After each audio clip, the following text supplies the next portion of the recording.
Hello guys, this is your friend and we are back with a new fanfic.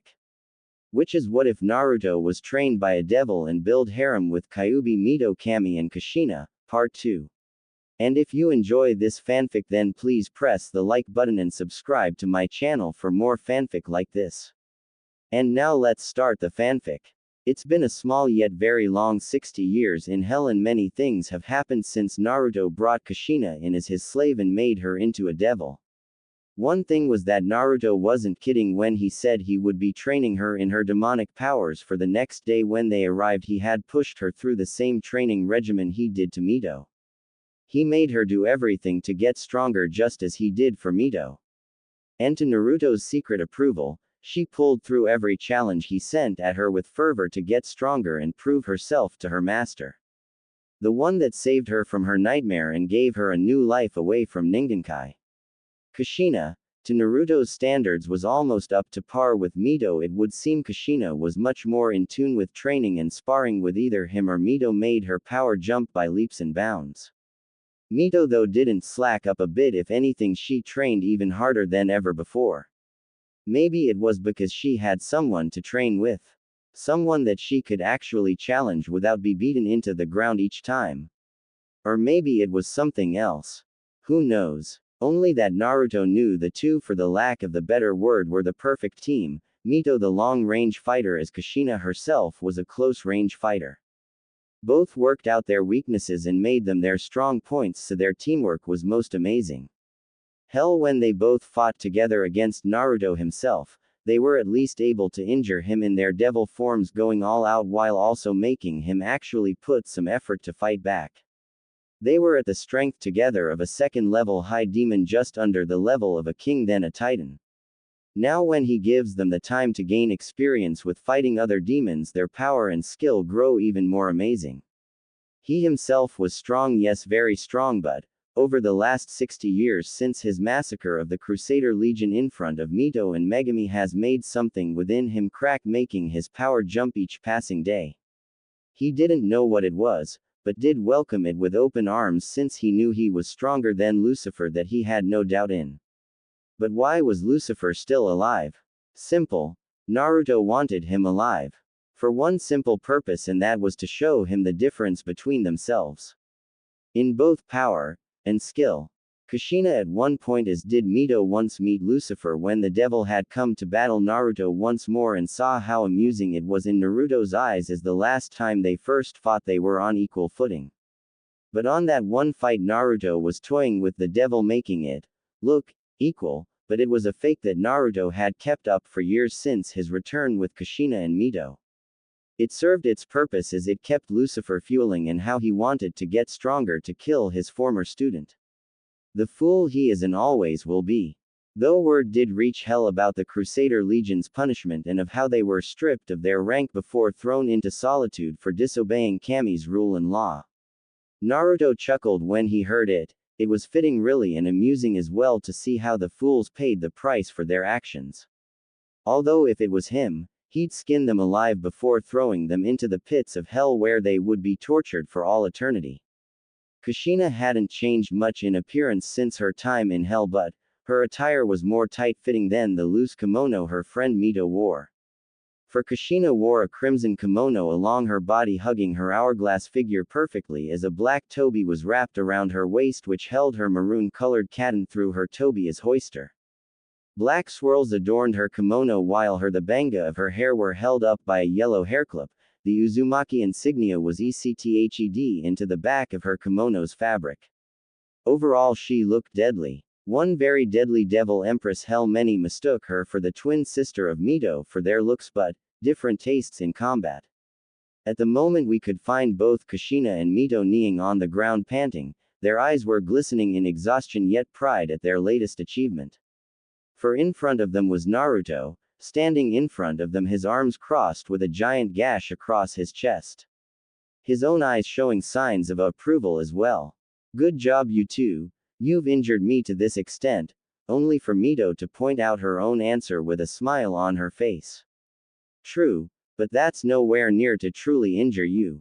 But I do see the improvement we're making. Naruto just shook his head at Mito's words. True, they did injure him, but The gash already started stitching back together, closing up the wound, leaving in seconds not a single blood stain. Though to even hurt him was something, for it was impossible to do due to his remarkable regeneration. Alright, that's enough for today. Go rest, you'll need it for tomorrow's training. Which they both nodded at. Though when Naruto cast his gaze from Mito to Kushina, he saw something in her eyes that made him frown. It was sadness. Hell Street of Helma. Walking along the streets of Helma, the village of demons of all kinds, was Naruto, his slaves on both his sides. Demons all parted way from them, or those that knew of Naruto's reputation steered clear. However, it was the children that gazed upon the devil in awe and reverence. It was like the stories they heard was true from their parents. The legendary devil was as their parents told them about was. The hair, the face, the clothes, everything about him was true. Naruto walked through the street, his face indifferent as ever. The reason for their visit to this city was for a means, as he got word that a demon titan was causing havoc in the town and was murdering innocent demons and children. But honestly, he didn't care about that. What he did care about was that the fool was using his name as a leverage. He heard rumors the demon was his underling and used that as a way to get away with things he did. He didn't like that. He did not like that at all. If there was another thing Naruto hated with a passion, it was those that used their name or fame to get away with other things. But this demon was using his name to do acts like this. That he would not allow. Hey mister. Hearing the words, Naruto looked over his shoulder to see 3 kids with 2 adult demons. All of them were, from what he could tell, the Inu demon. Very powerful demons that could be powerful in their own right, or peaceful beings that wanted nothing to do with violence. Raising an eyebrow, he spoke, "Yes, child." His words cold and indifferent. Mito and Kushina looked on at the sight with curious eyes. It was rare for people to speak to their master, and especially children, since some were either scared of him from stories they were told, or the deeds known throughout hell was told to them made them too awed at his sight to even speak with him. You are you with that big meanie? The little female dog demon asked in a stutter. Naruto rose an eyebrow before giving a slight brief glance to the parents, who of which tensed before casting worried looks at their children. Looking back down at the children, he spoke. Big meanie. No, I'm not. This made a male Inu Yukaya look up with hopeful eyes as his tail wagged back and forth excitingly. Then are you gonna take care of him? I mean, beat him up and take him away from here. He's caused us so much pain. Which Naruto just looked at the little child before turning his head back in its original direction. That is correct. Before he walked away, his slaves following in behind him. He never saw the wide and hopeful eyes of all the Inu demons along with those that heard the conversation. With Naruto, he had only been a few minutes until they got to their designated spot. It was a pub basically, where he and his slaves could already feel the yokai within, so with a slight knock, the door was slammed off its hinges and into the wall, silencing all the actions that just went on in the pub. All eyes were on Naruto, with Kushina and Mito behind him looking upon the wide-eyed demons in cold indifference. Naruto took a step forward and spoke. Now, which one of you is named Garrosh? He said, and just as quickly as those words left his mouth, all pointed at a demon that just ran out the door. Twitching, Naruto sighed, rubbing his temples. Pathetic fool, he said before all 3 vanished like the wind, only to appear in front of a demon that halted right in its steps. Its big hulking body froze in mid-step. Its red eyes wide in terror as Naruto appeared in front of him with a sinister look in his purple eyes. They were all on the streets of the Helma, with villagers alike looking upon the scene with fear of what was gonna happen. The demon was named Garrosh Hellscream, who in general was a blood-red-skinned fell orc which dwarfed the size of other regular orcs. This was another demon titan that was known for his brute strength and abilities to rupture and upheave the very ground of hell, earning him a fierce reputation as a demonic killing machine. Yet that meant nothing to the devil before him, not that he knew who this truly was. So you're the one that's been using my name to cover up your crimes, right? Garrosh then right there answered his question by speaking. And just who are you exactly? 'Cause you know if you attack me my boss Hellwing Naruto will come down here and kill you, before taking your little whores with you, it said with a lecherous grin when its gaze set upon Kushina and Mito. Now this was a very bad thing to say since for one both Mito and Kushina gritted their teeth in anger as their demonic aura came off them in waves. The second thing that happened was, Naruto's eyes gained a much more evil look in them before his eyes quickly gained a slit within. That, you foolish child, was a mistake for one. Who do you think you're talking to? You say you work for Hellwing Naruto. Do you even know what he looks like? Well, let me give you the picture, right in front of you, for I am Hellwing Naruto.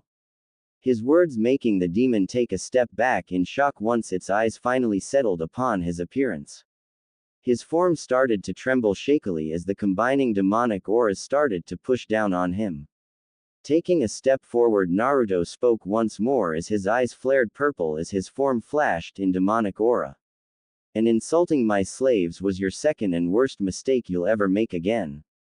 With that, Naruto descended upon the demon, laying down a beating so horrible that many demons that watched flinched and closed their eyes as the horrible screams from Garrosh echoed all across the village as his blood painted the walls and flew into the air. Crushing his tusks and jamming one through his chest, he sent the orc through several buildings before sending him into the ground, causing it to crater beneath the behemoth of an orc. Before the demon had time to even get up, Naruto was already there, his heel coming down, which slammed into the orc chest area, causing a faint crack before the orcs caved in on itself while Garrosh's eyes bulged in agonizing pain. Such strength. Soon Garrosh was reintroduced to a whole new realm of pain. 15 minutes later, once the beating was over with Garrosh beaten and bloody, was over Naruto's shoulder as he and his slaves walked down the streets. They were on their way to throw the body into the hellfire pits where the demon could be tormented for what he has done. He didn't get off easy with Naruto and won't certainly ever again. Too busy screaming for mercy as his flesh and bones are burnt away only to regrow again, making his pain endless. As they walked though, Naruto kept giving small glances at Kushina since he had been seeing her act weird lately, strange actually since she was usually a ball of energy most of the time. That's when he heard something. The mister did it. He beat the big meanie. Was the voice Naruto knew too well. Looking to his right, he saw the family of 5 Inu demons looking at him in either gratefulness from the parents or the awe looks from the children. That's when the youngest, a little female-looking Inu, ran over to him, her big black eyes wide in awe. She reached his leg and looked up at him with a smile on her face. Thank you, sir, she said before doing something shocking. She hugged his leg. This made Naruto freeze up while Mito and Kushina looked worried at what would happen next. Their master, if anything, was cruel even to children sometimes, and his bloodlust from the little battle might not had been sated. So what if he? Only for the devil to slowly gaze down at the small Inu demon before he spoke tonelessly. It is of no trouble, he simply deserved punishment for using my name for protecting for his actions, and that is all. Now go to your parents, little one, he said, causing the demon to look before giving a timid nod once she figured out what she had done before running back to her parents. Without pausing a second time, Naruto walked forth followed by his 2 Uzumaki servants, though this action had been watched by both redheads, and one being Kushina, who watched this with a small smile on her face before she remembered her own child. Looking down at her belly, she rubbed it as a small tear fell from her eyes when she remembered all the time she spent with the unborn child, the one she gave birth to only die on her same birth. Though she never saw the frown on Naruto's face as his eyes were set upon her at her action. Next day, Naruto's residence. It's been a day since their little outing at Helma, and things have been very tense as of late. Mito noticed how Kushina was sometimes avoiding her and Naruto, and of how she was always silent around them. They both could tell something was wrong with her, but Naruto hadn't said a thing about it yet and told Mito when she asked him for help that to let it play out. For now. That is until night came. Did something happen? Tossing and turning in her bed, Kushina gripped her sheets as she whimpered ever so softly. Tears started to form in her clenched eyes as her lip trembled and quivered as the nightmares within her mind kept haunting her every second. Naruki-chan, no. Kushina screamed as she watched her unborn child be completely vaporized by the flowing yukai from kyuubi. Grasping her head with both hands, she shook her head only to see another scene of her one-day-old daughter. Her bright blue eyes glaze over as the chakra of the kyuubi became too much for her, and soon to Kushina's utmost horror, Naruki's little eyes were soon devoid of any life. No. No. No. Naruki-chan. Naruki-chan. Naruki-chan. Her shrill scream echoing all in her room. Realizing what she did, she tried to cover it up only for her face to have tears going down them ever so rapidly.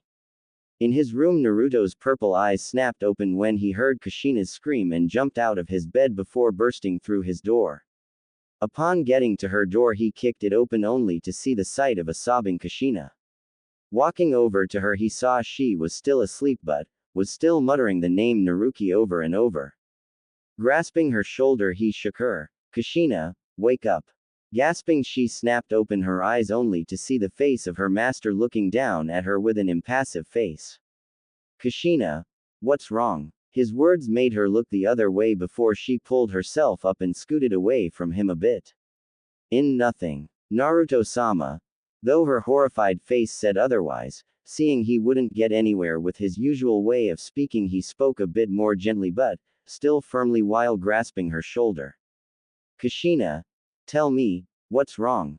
The woman all but froze at his touch before the proverbial dam broke. His touch alone made her break down. Before Naruto knew it, Kushina was crying into his chest, her arms grasping his shirt as tightly as she could. Her tears and sobs soaking his shirt. Frozen at the sudden contact, he looked down at his sobbing red-headed slave and blinked. Well, this is awkward. Not seeing any other way to handle this, he awkwardly wrapped his arms around her.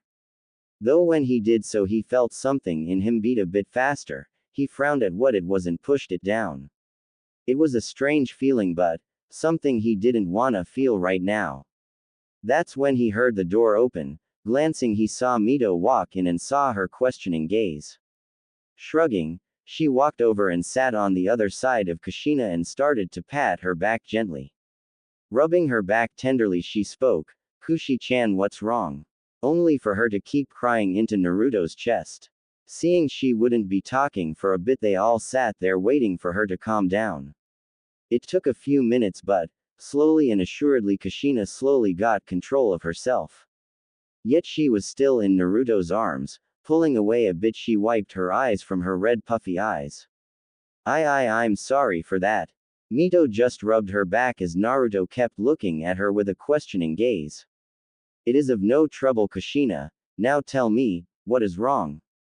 Knowing she couldn't get out of this, she sighed. "It's just, I miss her. I miss my baby Naruto-sama, my daughter, my Masumi, my Naruki-chan. Every time I go to sleep I have nightmares of her little baby form dead in so many ways. They won't quit haunting me and it's starting to tear me apart." She finished before closing her eyes to hide the tears. Mito just looked at her with a sad look in her eyes. Naruto himself frowned before sighing in a bit of irritation. "I see, I was afraid of this. Well, you see, Kushina, the reason you're like this is because you didn't live a full life. Unlike Mito here, who lived a good century and 20 years. You died a young life as a newly first mother, a way that is quite possibly the worst way to die. So it's no surprise you're being haunted by visions from your previous life," he said, looking at Kushina with curious eye. "It also makes it a bit worse that you have these dreams since you feel you have no one you truly believe will help her. This is what happens when mortals don't live to their fullest and die so early on," which made Kushina look down sadly, knowing she had died so early on the day of her daughter's birth. "But what I'm curious about is that, Kushina, is the subject of her being a Jinchuriki a secret?"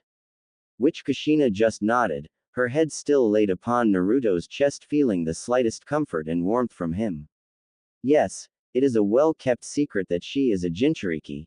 That is how I and Mito's position was kept secret. It was never told of what we contained." Naruto nodded at this. "I see, then your daughter, she should be okay. If the secret is kept safe, then she should be living a partial normal life, and if she inherited your luck, her life might be better in the future." So there is no need to worry, Kushina, which the woman begrudgingly nodded before falling asleep in Naruto's arms. Seeing this made Naruto feel in an even more awkward position and looked at Mito. Giggling at his almost nervous expression, she got up before she helped Naruto set her back to sleep. After seeing she was fine, they walked out of the room, Mito still giving her form a sad look before she walked out first. As Naruto himself walked out, closing the door, his eyes gave her form one glance with a look in his eyes that showed something. Something none one would see in his eyes ever. It was sadness. Then he closed the door, not knowing this event would be the chain reaction to churn the three realms forever. But later on, even with her state of being helped by Mito and her beloved master, the force of not seeing her daughter came back to her, and, in much more force than ever before.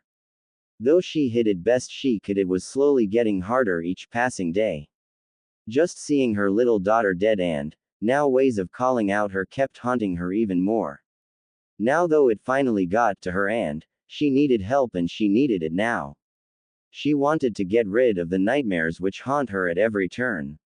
So it was a great surprise that as Naruto and Mito were training on the outskirts of Naruto's residence, did Kushina come out of the forests with a very nervous look in her eyes. Naruto rose an eyebrow at her as Mito blinked before speaking. "Hey Kushi-chan, is something the matter?" Which the red-haired woman just stopped in her tracks only this time. She stood right in front of Naruto, her head down as her shoulders shook, her hands were clenched so hard they were cracking and popping under the pressure. "In Naruto-sama, I know I've been acting strange lately, but it has been somewhat a strange thing for me to say.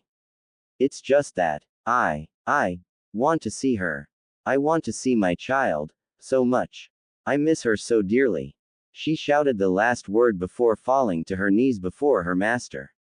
Knowing what she was doing was shameful, so shameful, and especially of her master, but she just couldn't help it anymore. She missed her baby, her little daughter, her Naruki-chan. She wanted to see her, hug her, anything to just see her.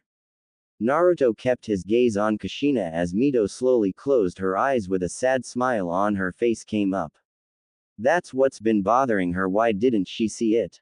She thought Kushina had gotten past it already, but looking at her master, though, she could see the hesitant look in his eyes as he thought up of how he should answer her. "I see. You wish to see her. Is that correct?" Kushina only nodded, not wanting to look up. But Naruto didn't have any of that, so with a slow kneel he cupped her chin and pulled her face up slowly, showing her tear-stricken face, her eyes glistening wet as tears fell from her eyes. Her lip trembled and quivered each second. "Is that what you want, Kushina?" Which the woman just broke down even further before she spoke. "Yes. I want to see my baby. Damn it." Before she slammed her face into his chest. Hearing her answer, he sighed before giving Mito a glance, to which she nodded. "Very well then. I can do that. I can't take you to her, but I can show you how she's doing at the moment," which Kushina, who at the moment was in Mito's arms, just nodded. "Yes.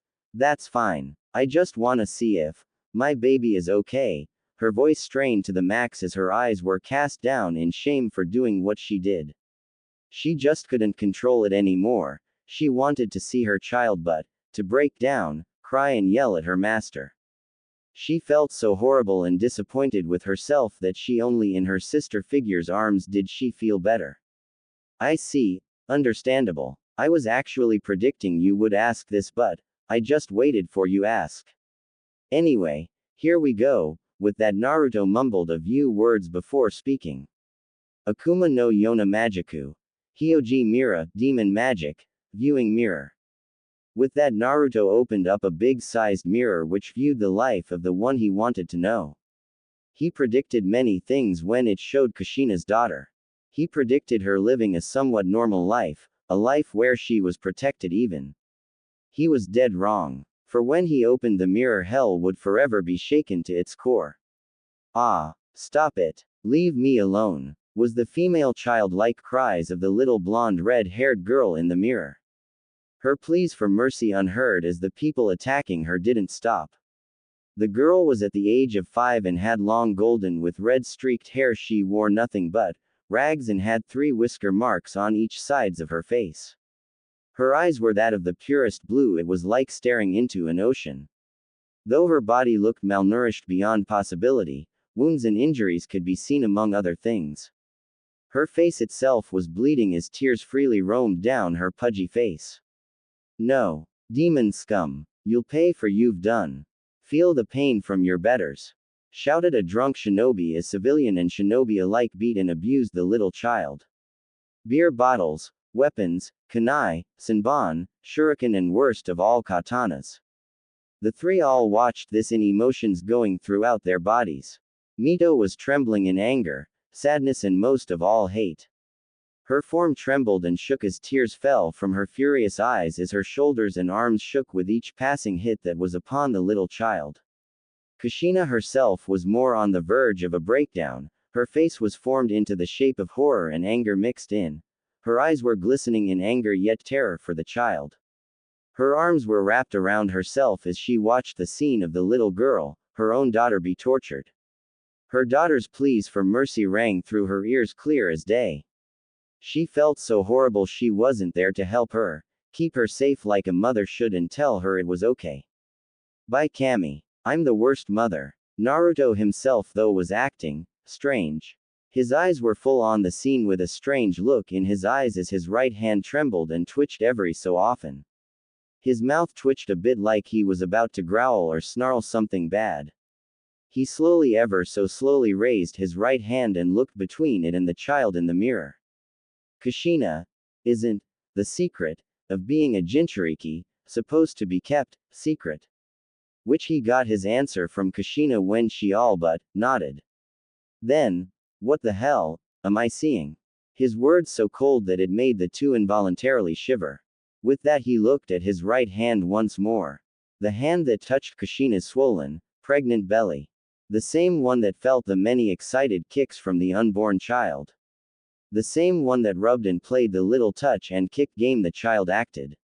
He looked upon the child once more to see her tears pouring from her eyes, her pleas of mercy, her cries of pain, her yells of anguish. With that Naruto's right hand quickly clenched as he looked up at the red sky of hell and spoke. Do you see it now, Kami? Are you that blind or ignorant of your creations? Your precious mortals, look at what they are doing to their savior. They are torturing her, a child, an innocent soul with not a touch of sin in her body. If you won't do something about this, he said as his eyes glowed purple as the ground beneath his cracked and shook. Kushina and Mito looked upon him in confusion as his Yukai energy was rising. And fast. Somebody, help me, please, was the final pleas from Naruki. The choked back sobs of Mito, the cries and mutters of Kushina finally set him off. Like a damn bomb. His eyes then gained an even more sinister glow before his mouth formed into a demonic snarl as his body just flashed with his rising energies. Then I will. For those pathetic fools do not deserve such a gift. Within Naruto broke. An ancient feeling of power rose up into Naruto. His eyes glowed and flashed purple, showing no sign of pupils before the thin sign of a demonic slit for a pupil formed in his eyes. His body erupted in just pure black Yukai with purple streaks here and there, his body hidden from sight and those of his 2 worried slaves. All across hell, many could feel the massive Yukai energy build up, for it was just too gigantic to ignore. The sudden explosion of pure black and purple streaked Yukai which erupted into the skies of hell itself could be seen by all of hell. The massive ball of Yukai which got bigger and bigger by each second made a few so uneasy they would lose control of their bladders or just die from the sudden expulsion of such Yukai. The ground shook, the mountains trembled and crumbled, the sea of blood itself boiled, the sky itself looked as if it was about to shatter all on them. That's when all that Yukai, all that power that was just so unimaginable just condensed, making the ball of energy shrink further and further as the wild and chaotic demonic energy now did something even more terrifying. It got stronger, passing the demonic titans themselves in power. It towered over all in hell, making many just feel like an insect in comparison. That's when many saw it. A giant shadow loomed all over hell, the source of it being exactly where the explosion occurred. Only when its form shifted and showed its true appearance did many freeze in petrifying terror. For in front of them all was a crimson-eyed apparition, it being passing the red sky itself looming over hell. It could be seen that the apparition was demonic in nature. No, demonic isn't the right word. What is the right word is hellish, nightmaringly terrifying. It had a maw filled with glowing purple giant razor-sharp teeth which seemed to look as if it could tear through the hardest of divine metal. Curved horns stuck out of its head going past its forehead in a curved pattern. The wings of this thing were massive. They all but overshadowed hell, the sea of blood, even the mountains themselves. But the eyes, oh Kami, the eyes, it was like staring into the eyes of a wrathful god. The avatar of death looked to be just within those very eyes. They glowed crimson yet was so full of bloodlust and vengeance that it made many want to actually pray to Kami herself for forgiveness. Deep within a castle, Lucifer himself sensed the very powerful, even godlike energy explosion. Looking out, he saw the one thing that made him scowl. "This is your doing, isn't Hellwing?" he said, spitting out the name like it was pure venom. That's when he heard the sound of someone walking from behind him. So this is Naruto's power. Lucifer, you never told me he was this powerful, was the seductive voice of Lilith. Her purple-skinned body imperfect is her seductive smile that could make any mortal man just bow before her. Her eyes glistened in excitement yet curiosity as her set upon the apparition that which loomed over the castle itself. Grunting, Lucifer spoke. "He's been hiding this from me all this time. All our battles, all our fights. He's held back against me. How dare he?" he yelled as his own demonic energy blasted from him. Lilith herself just stayed where she was as her eyes danced with amusement at Lucifer's outrage. Though her eyes did shift once more to the apparition and she licked her lips as her body trembled and shivered in excitement. I wonder how our first meeting will be. Hellwing. Explosion site. Kushina and Mito both looked on at the apparition that appeared in the sky with something akin to fear yet amazement as they beheld the sight before them. The power, it was so amazing it rose up above the demon titans and they were pretty sure by now was up to par with the deities. Though that's when the apparition started to shrink. It condensed smaller and smaller until it got all the way down into the crater. The crater itself looked as if you could place the sea of blood itself within. It was enormous. Only when the apparition reached the very bottom did they see what become of their master. And they did somewhat, for his figure looked shadowy at best, but it struck fear into their hearts when they saw the demonic glowing purple eyes of the shadow loom onto them. Their breath hitched when its gaze fell upon them. They truly felt like nothing to this being. This power was so monstrous. That's when the shadow itself sinked into Naruto's body, showing their master in all his glory, but the wrathful look in his eyes and the power behind them and coming off his body showed something happened within him. Something ancient, something powerful awoke and made him snap. His power was at least tenfold of what his was before. It was like the proverbial dam that held back his true power cracked and broke after being hit with its last hit. His body was just seeping out Yukai and waves upon waves of his power came off of him. His clothes blew in the wind as did his hair. The purple glow of his eyes flashed with so much anger that it made the two flinch. Kushina. Mito. It's time we paid a little visit to Ningenkai. The demonic tone in his voice made them both shiver in what they didn't know, but there was one thing that was for sure. Their master was beyond irritated now. They have never ever seen him so angry before. But now his eyes just glowed in many emotions that was shocking to be in the eyes of such an unemotional devil. There was many emotions they saw, anger, hate, vengeance, but the noticeable of all was wrath, pure wrathful fury that of any could bring forth, but when they remembered the words he spoke they stood up still a bit shaken at the state of their master and jumped to his side. "Why yes, Naruto-sama," they uttered stiffly, nodding. Naruto just snapped his fingers before a crimson demonic circle appeared below them. The demonic language too difficult for either of them to even comprehend, and right then they were enveloped from below by a reddish glow as the flames of hellfire erupted around them. Soon their bodies were fully covered before they all sunk into the circle, disappearing along with the circle itself, leaving a giant cratered yukai-infested land. Ningenkai Konohagakure no Sato. Running on the streets on Konoha on her small legs was Naruki, her fear-stricken face with tears running down her eyes. Mobs upon mobs of civilian and shinobi alike chasing her down with insane grins upon their face with a murderous look in their eyes.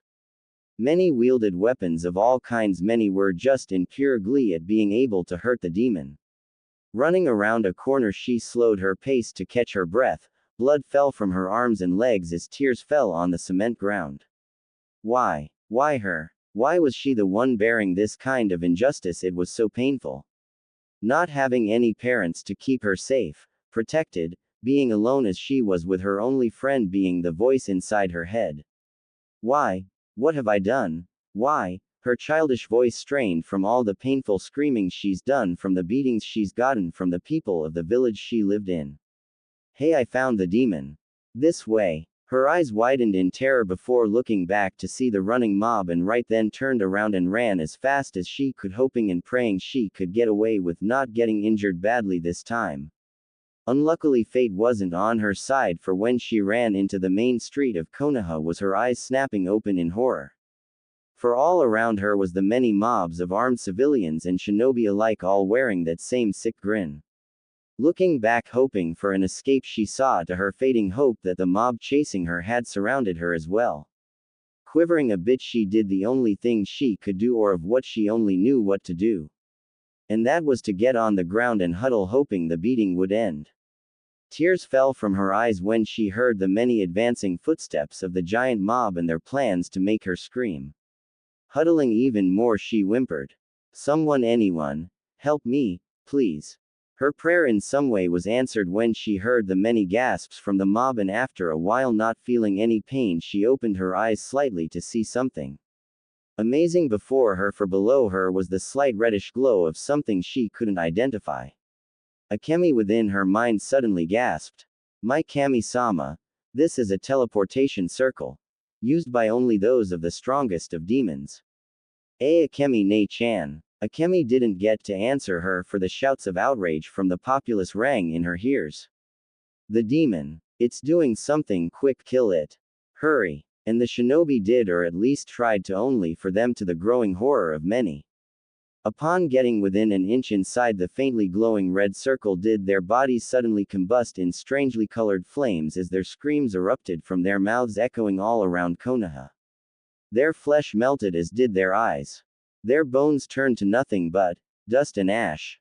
Wow, was Naruki's amazed thought as she watched her attacker only be killed before her eyes in the most in her eyes breathtaking way possible. What none saw though was that the sky itself was turned blood red in color as black lightning started to dance across the sky.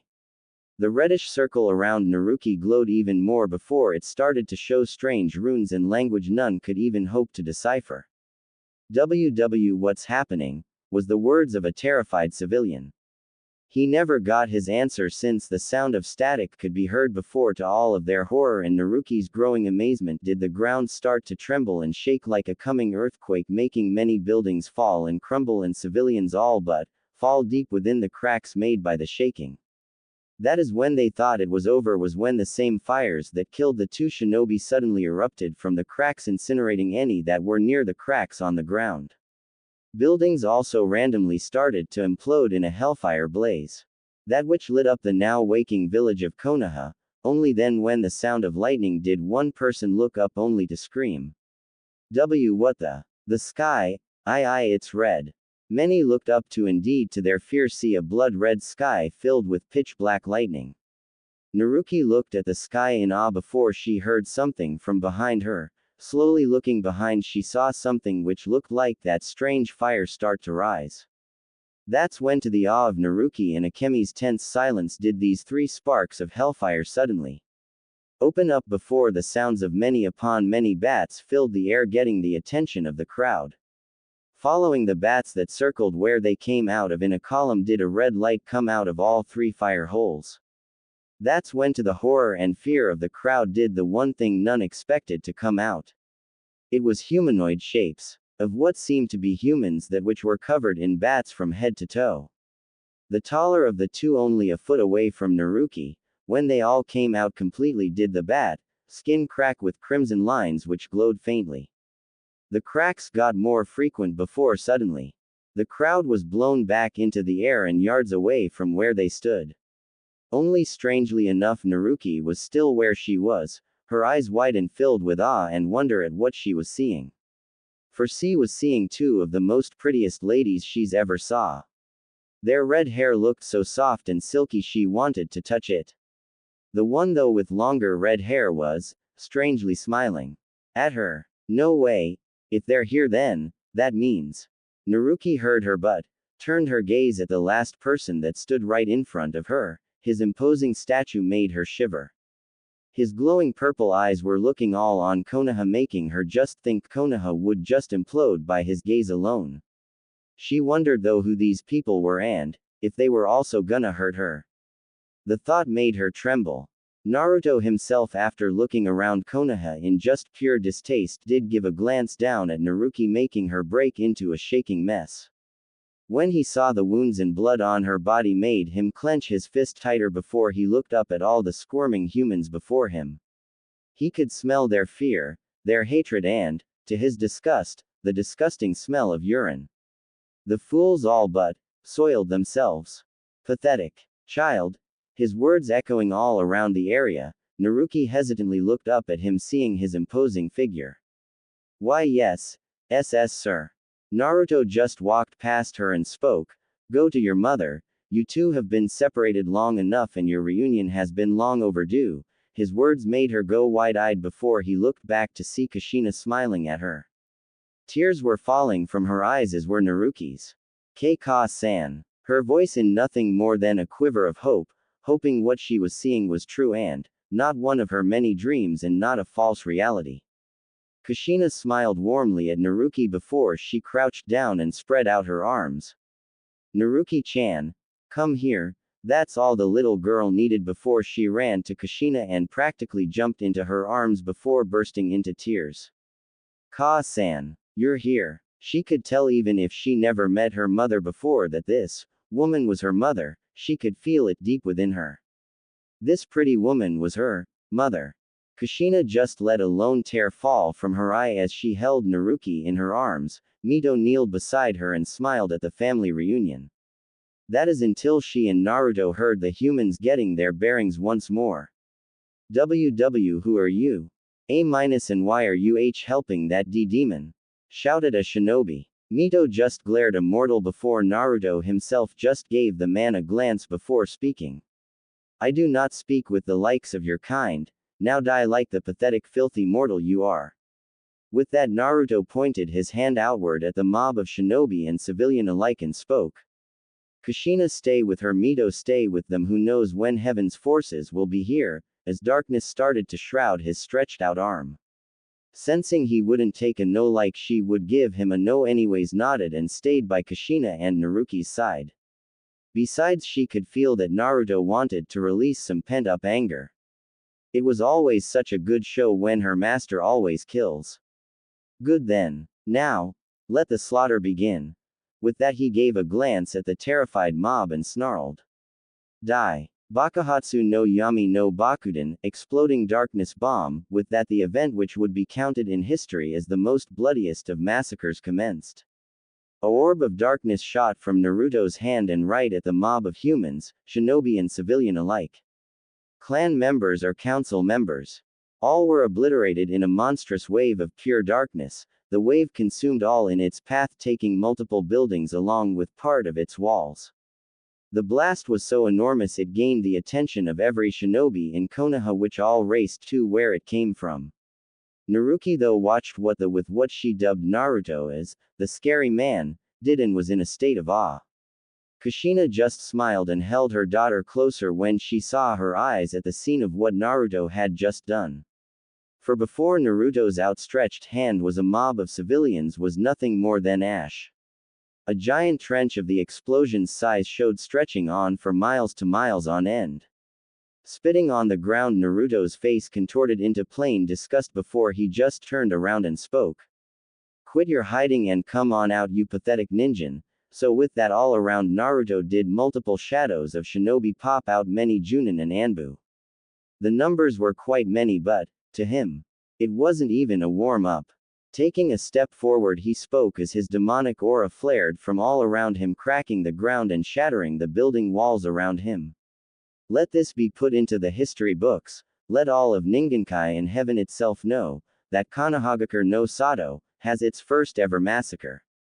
With that, Naruto all but jumped at the shocked shinobi. They never saw what came next.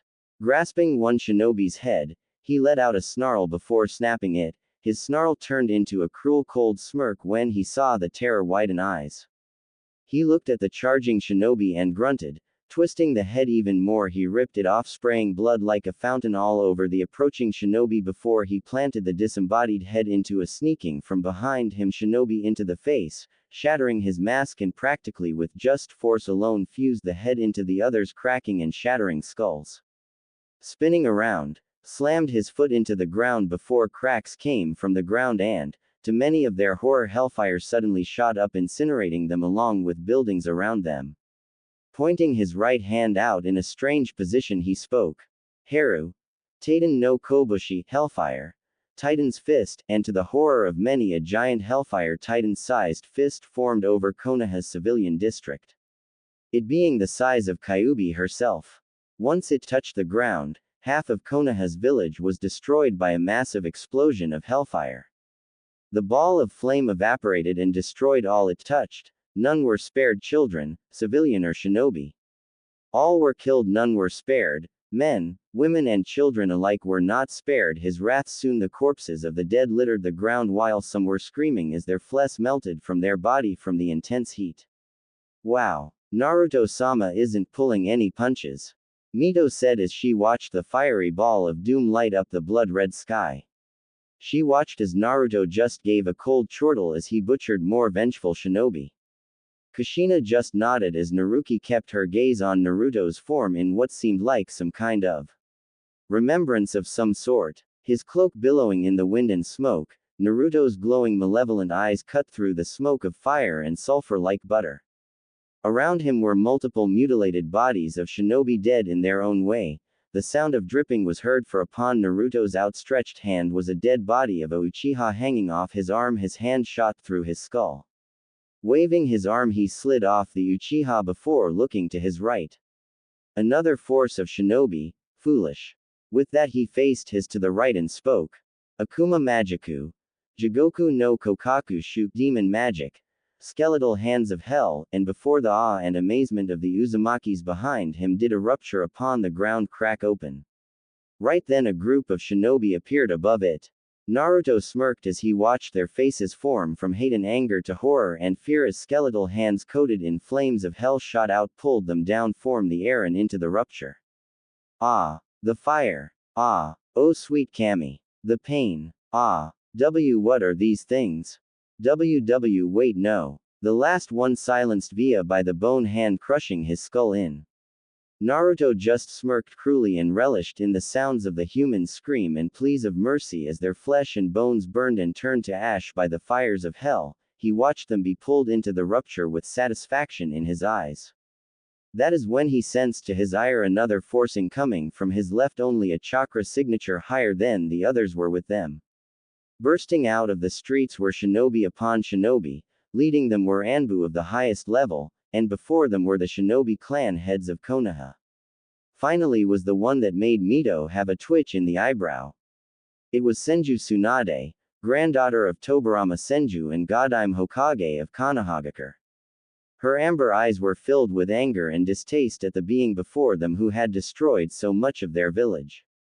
With her were the clan heads of every clan in Konoha garbed and ready for battle, though Naruto just ignored their presence and spoke. Pathetic. If this is how strong Ningenkai has to offer, then I'm sorely disappointed, his uncaring gaze shifting back to his normal uncaring one. This seemed to irritate the shinobi that were ignored by him, and Tsunade spoke on their behalf. Who are you? And why have you done this? Which Naruto just gave her a glance, but it was enough to send her into hysterics when his purple demonic eyes set its gaze upon her. Soon an overwhelming feeling of pure demonic energy washed over her, making her shiver in petrifying terror. Snarling at how pathetic the woman was, he turned around, raised his hand up into the air. Pathetic mortals, witness the very bringer of your home's slaughter, before looking over his shoulder, showing his glowing slitted eye. Before anyone could say anything or utter a single word, Naruto spoke. Haru. Barajingu Ryusei Shawa, Hellfire. Blazing meteor shower. Right then all watched as the loud rumbling sound could be heard. Looking around, they suddenly looked up to see, to the Konoha shinobi's horror and Tsunade's terror, hellfire engulfed meteors coming down on them, they being the size of medium-sized buildings. Grinning at their terror, he walked back to Mito and Kushina as Naruki was still being held in Kushina's arms, but her eyes were glued upon the sky in pure awe. Watch. Konoha shall burn. Let this be a sign for all of Ningenkai. His demonic words made Naruki snap out of her stupor and look up at Naruto's form, but when she did, she never felt a pang of hurt come to her head before a flash blinded her vision. What she saw was Naruto kneeling over Kushina, his hand rubbing over her stomach. His purple eyes shined in a somewhat amused light. She looked upon him, memorizing his eyes and face before the light dissipated, before showing she was back where she was before, in the arms of her revealed mother. When she looked back up at Naruto, who at the moment was watching in great pleasure of the mortals before him scream and yell in fear. Mito walked up beside him and spoke with her eyes glaring at Tsunade. Naruto-sama, allow me to handle these fools. He just gave her a glance and nodded before disappeared in nothing but a blur. Appearing in front of the shinobi, she slammed her foot into the ground, shaking the area while making a few shinobi stumble, but it did get the attention of all of them. Though when they saw her, many went gobsmacked, or in Tsunade's case into complete shock. Mito-sama. Her voice showing shock yet awe for seeing the legendary woman herself. Mito just cast a glance to Tsunade before sneering. Don't. Mito-sama. Me Senju. I can already guess what you've done, Tsunade, as your time as Hokage, and to do such things to Naruki, you're as low as your pathetic family. Her words full of venom, since she could tell that Tsunade had done something to reveal Naruki was the Jinchuriki of the Kyuubi no Kitsune, which led to her being abused and hated. Tsunade flinched at her words and tried to speak, only to be silenced via Mito appearing in front of her, with her being held in the air by Mito's hand wrapped around her neck in a steel-like grip. Her feet dangled off the ground as she tried to desperately lessen the grip, only for Mito to grip tighter. Now, Senju, watch masters work on your pitiful village. Watch as your foolish family's creation is reduced to nothing more than a smoldering crater. With that, she turned Tsunade in the direction of the blazing meteors and made her watch in horror as the flaming rocks came upon impact with the ground.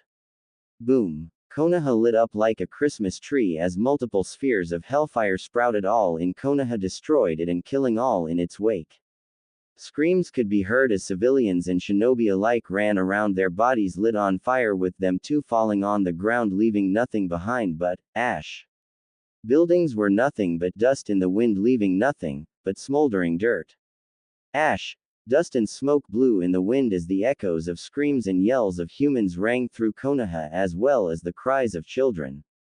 Tsunade watched it all as tears fell from her eyes before Mito uncaringly threw her into a building, with it collapsing all on her. With that done, she spat on the ground before turning to her master and walked to his location. The shinobi that watched the scene just saw red and charged in blind fury, only to make their last mistake. Fools! Akuma Magiku, Saoryu Sheisei Doroganzu, demon magic, soul-eating dragons, and to the horror of the shinobi, a dark circle appeared behind Mito, and in a blink, multiple black dragons shot out with their maws wide open. Too late to react, their mouths flew open in a silent scream as the dragons shot onto them. Never breaking stride, she walked over to the others and bowed her head at Naruto, which he just nodded before she got Kushina's side once more. Naruto himself looked around, seeing no others coming for them. Then suddenly he looked up in the sky and frowned. So they send him? Quite desperate they are. They heard his words and looked at him questioningly before they saw him looking up. Doing the same thing Naruki gasped as did Kushina and Mito. For a bright hole opened up, splitting up the crimson sky before a figure could be seen floating down. Naruto just frowned when he was confirmed of who it was. When it was clear to see who it was a man. He was tall, around the 6 feet 5 stature, but everything else was cloaked under a massive black cloak, with ripped ends at the end. His face as well was covered with only his glowing white eyes shone with themselves showing boredom. But the real eye-catcher was the angelic wings upon his back. They were spread out in a 15-foot span, with them being a dull gray in color. Finally was the giant Zanbato strapped to his back. Naruto merely stared at the being and spoke. So Kami sends her best of the best when she can barely even keep her own creations in check, isn't that right, Abaddon? His tone changing to a more demonic tone. Said man just looked upon him, his eyes changing from boredom to a joyful yet curious look. Hellwing. Haha. It's been millennia. How are you? Naruto just shook his head at the man's choice of words. His two slaves and Naruki watched on in curiosity. You never change, but then again you wouldn't be Abaddon if you had, which made a glowing white smirk appear on the shadowed man's face. As have you, causing trouble have we? This made Naruto roll his eyes, that is, until the man's cloaked figure tensed and spoke in a more serious tone. Now, what have you done this time, to enact the wrath of the deities, as a whole this time? Which Naruto just waved off his question in a non-nonchalant manner. Nothing really, just doing a little clean-up, pathetic humans here and there, which made the man's eyes narrow. You mean slaughter, like this, right? Gesturing at Konoha's smoldering form, shrugging, Naruto gave an uncaring glance. Yeah, you can call it that if you want. I have seen enough of these pathetic humans to know they just aren't worth living. They're nothing but sinful beings of the highest order, you know that as well as I. Abaddon. The man just shook his head in exasperation. True, I will not deny it, but you have angered the court of Kami with this action, Naruto, for you have the child of prophecy in your grasp, and that is something Kami cannot let continue, which Naruto just grunted. Like I care what she thinks, if she's just gonna stand up there and sit upon her throne and watch as a child is beaten, then no, I'll do whatever I like, and I'd like to see anyone trying to stop me, whether they be God or not, his voice gaining a much colder, aggressive tone. None of which Mito and Kushina had ever heard before. Abaddon himself eyed Naruto with a solemn look before he grasped his Zanbato. Then you give me no choice for angering the deities and upsetting the court of Kami.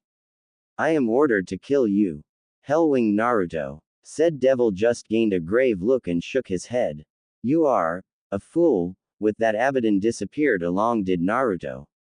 Then, it was like a deadly silence filled the area, and before anyone could utter a word. Clang. Naruto and Abaddon appeared in the air with the Zanbato being blocked by Naruto's Nodaichi. They disappeared once more in godly speeds before they appeared once more on the ground, another resulting clash uprooting trees before setting them ablaze. Leaning to the left, Naruto dodged a swipe before giving Abaddon a quick slash across his chest, giving a long gash on his cloak.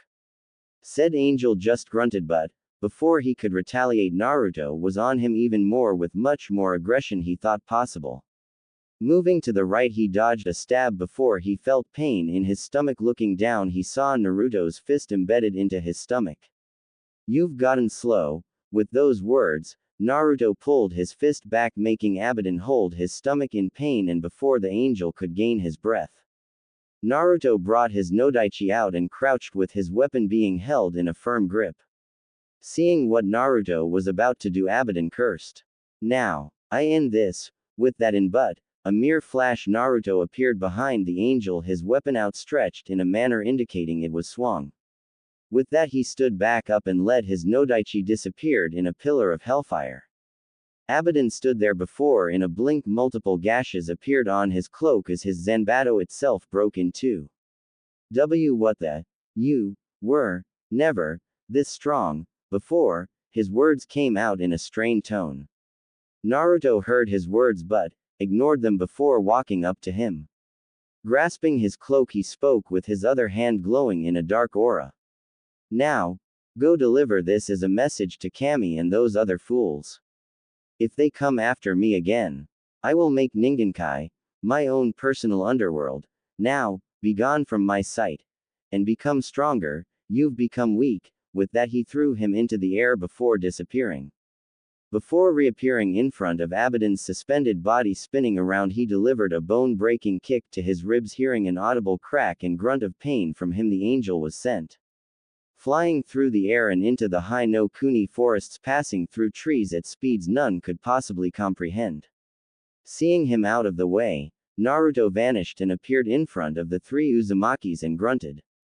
Now, let us go. I tire of this place. And the child needs some food, before she dies of starvation.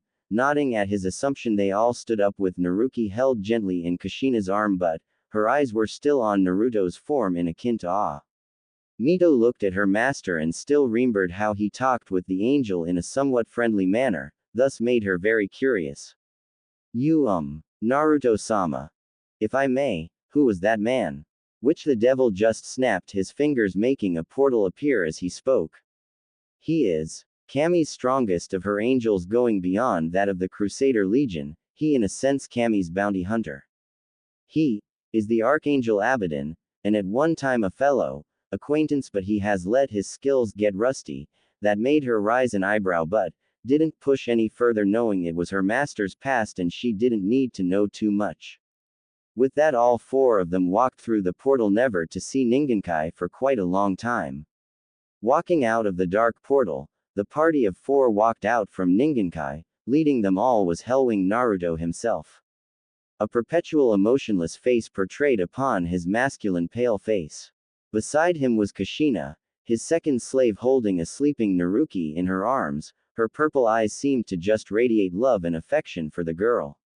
Mito on his left was looking at the now joined together family. Glancing at her master, she gave him a thankful smile. Naruto felt Mito's gaze on him and looked to his left to see her smiling at him. Rolling his eyes at that, he grunted before moving forward. As he did so, he gave an ever discreet glance at Kushina, smothering the little child, and couldn't help but feel a small jolt of something strike at his black heart. What it was he didn't know, but he was assuring himself it wasn't anything of what he thought it was. Narrowing his eyes though, he did feel the accumulation of yokai gathering around Naruki and knew they needed to hurry before the child suffered from the drawbacks of being in hell. And looking around the area of where his outpost and house used to be, he mentally scowled. Looking over at the Uzumakis, he spoke. Mito, Kushina, come, we must hurry before the yokai affects her.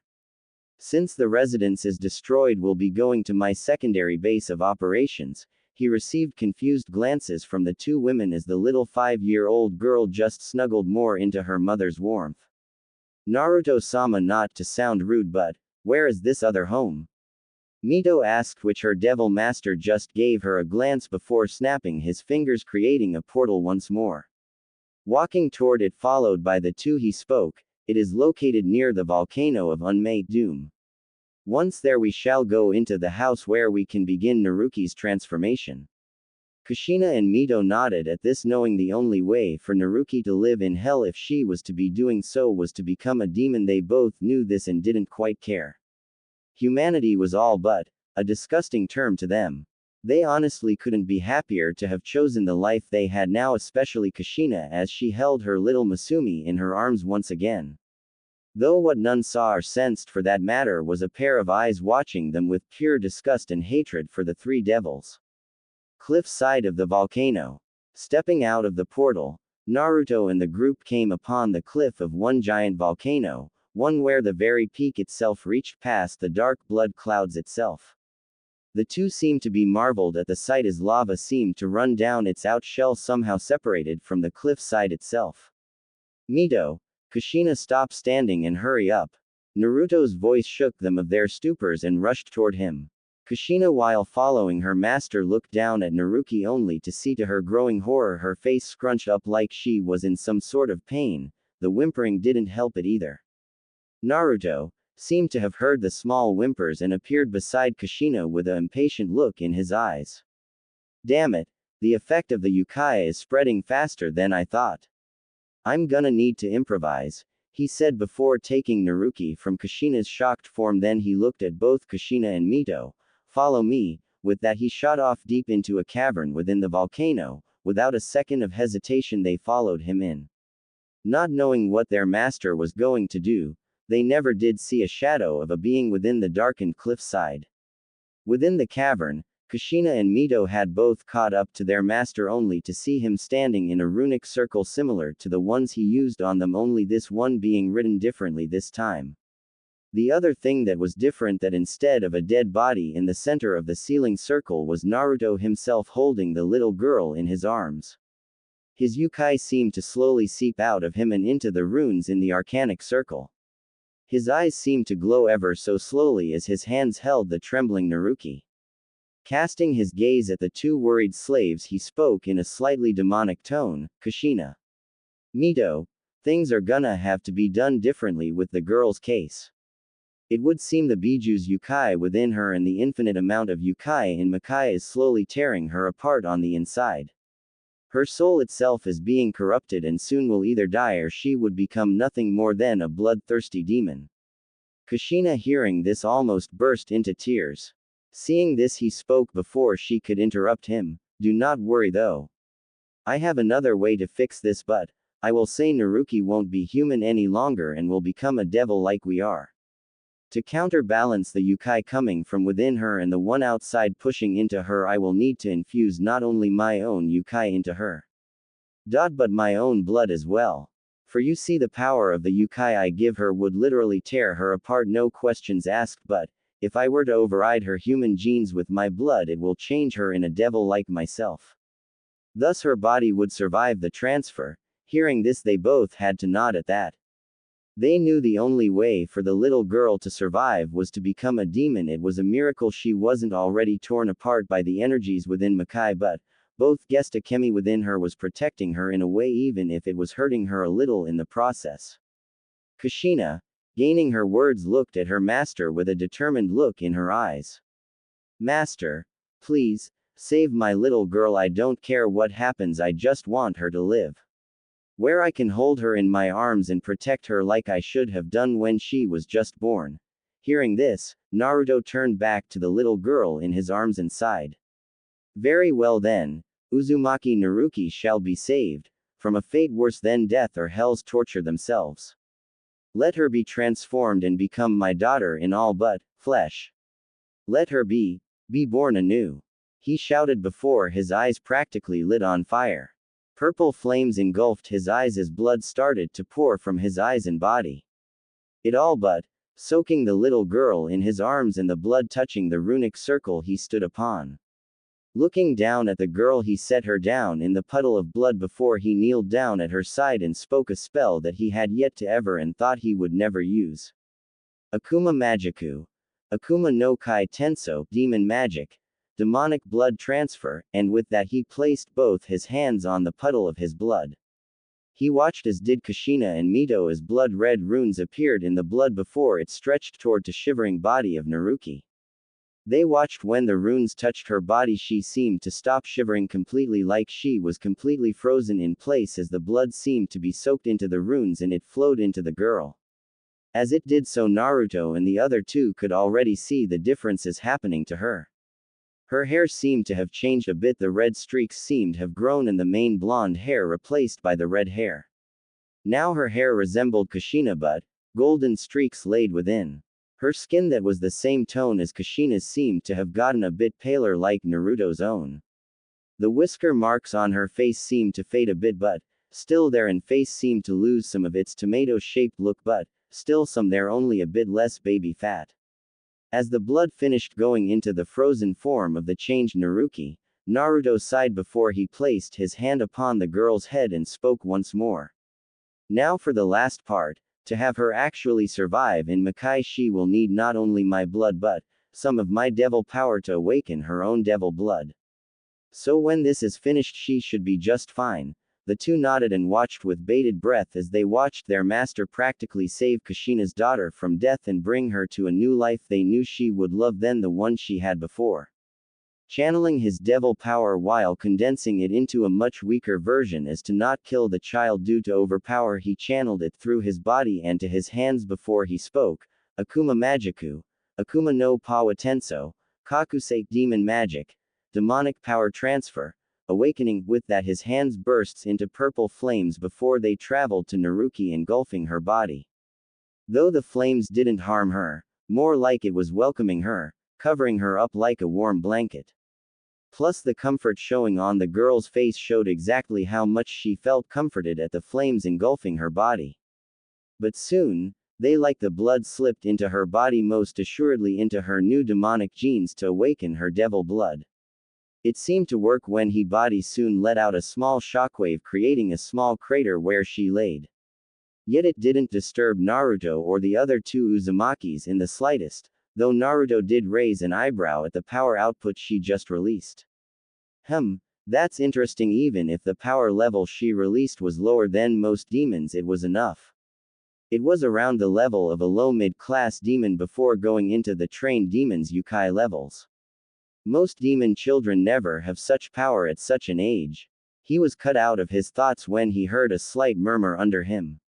Looking down, he saw Naruki's face scrunching up before she slowly opened her eyes, as only to close them while rubbing her tiny fists in her eyes to get them situated at the sudden little light she seen. Once she opened them again, Naruto did see to his slight surprise her eyes now looked more like Kushina than the azure they once were. They were a mix of his own eyes and Kushina's, a light violet instead of the deep violet Kushina had. Looking up, she saw the man that she had dubbed the scary man, looking down at her with an almost impassive face. Blinking rapidly, she spoke, Anyo, sir. Where am I? A-A, and where's KK Ka-san? She spoke timidly yet with a fire in her tone. Naruto just kept staring at her as he listened to her question, that is before he spoke. It seems I've missed something.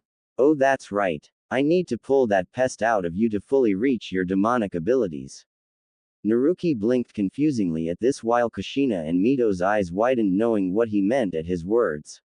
Somehow sensing their distress like he always does, he spoke, not looking back at them. Do not worry, the girl shall not be harmed in any shape or form, though. I can't say the same for the kitsune within her, his words at the end carrying a slight edge. Nodding, knowing she would be okay, Naruto placed a hand on her shoulder and spoke. Child, do not speak, move, for if you do you'll be in more pain than you could possibly imagine, understand? The girl, despite her young age, understood what he meant, sensing the seriousness in his voice, and nodded at him. Curiosity just blazing in her eyes. Seeing this, he nodded before placing his other hand onto her navel before his hand glowed bright purple before he spoke. Akuma no Magiku. Akuma no Chushutsu, Demon Magic. Demonic Extraction. His hand soon blazed once again in purple flames, only now it shaped into a claw of some sort. He then suddenly plunged his hand through Naruki's stomach and into the seal. Though somehow Naruki didn't let out a small whimper of pain. Naruto's eyes were closed in small concentration as his spiritually blazed hand searched the depth of the divine fuinjutsu of Megami before he snapped them open and spoke, "There you are," and with a small flick of his wrist he pulled out his hand and flung his arm outward, sending a red blur away from himself and Naruki. Right then, as he did so, a red-crimson flash erupted from Naruki's form, blinding Kushina and Mito, but Naruto just cast his gaze at her form. His eyebrow was raised ever so slightly at the development happening before his eyes. Naruki's body hadn't changed, but the new appendages did make him guess.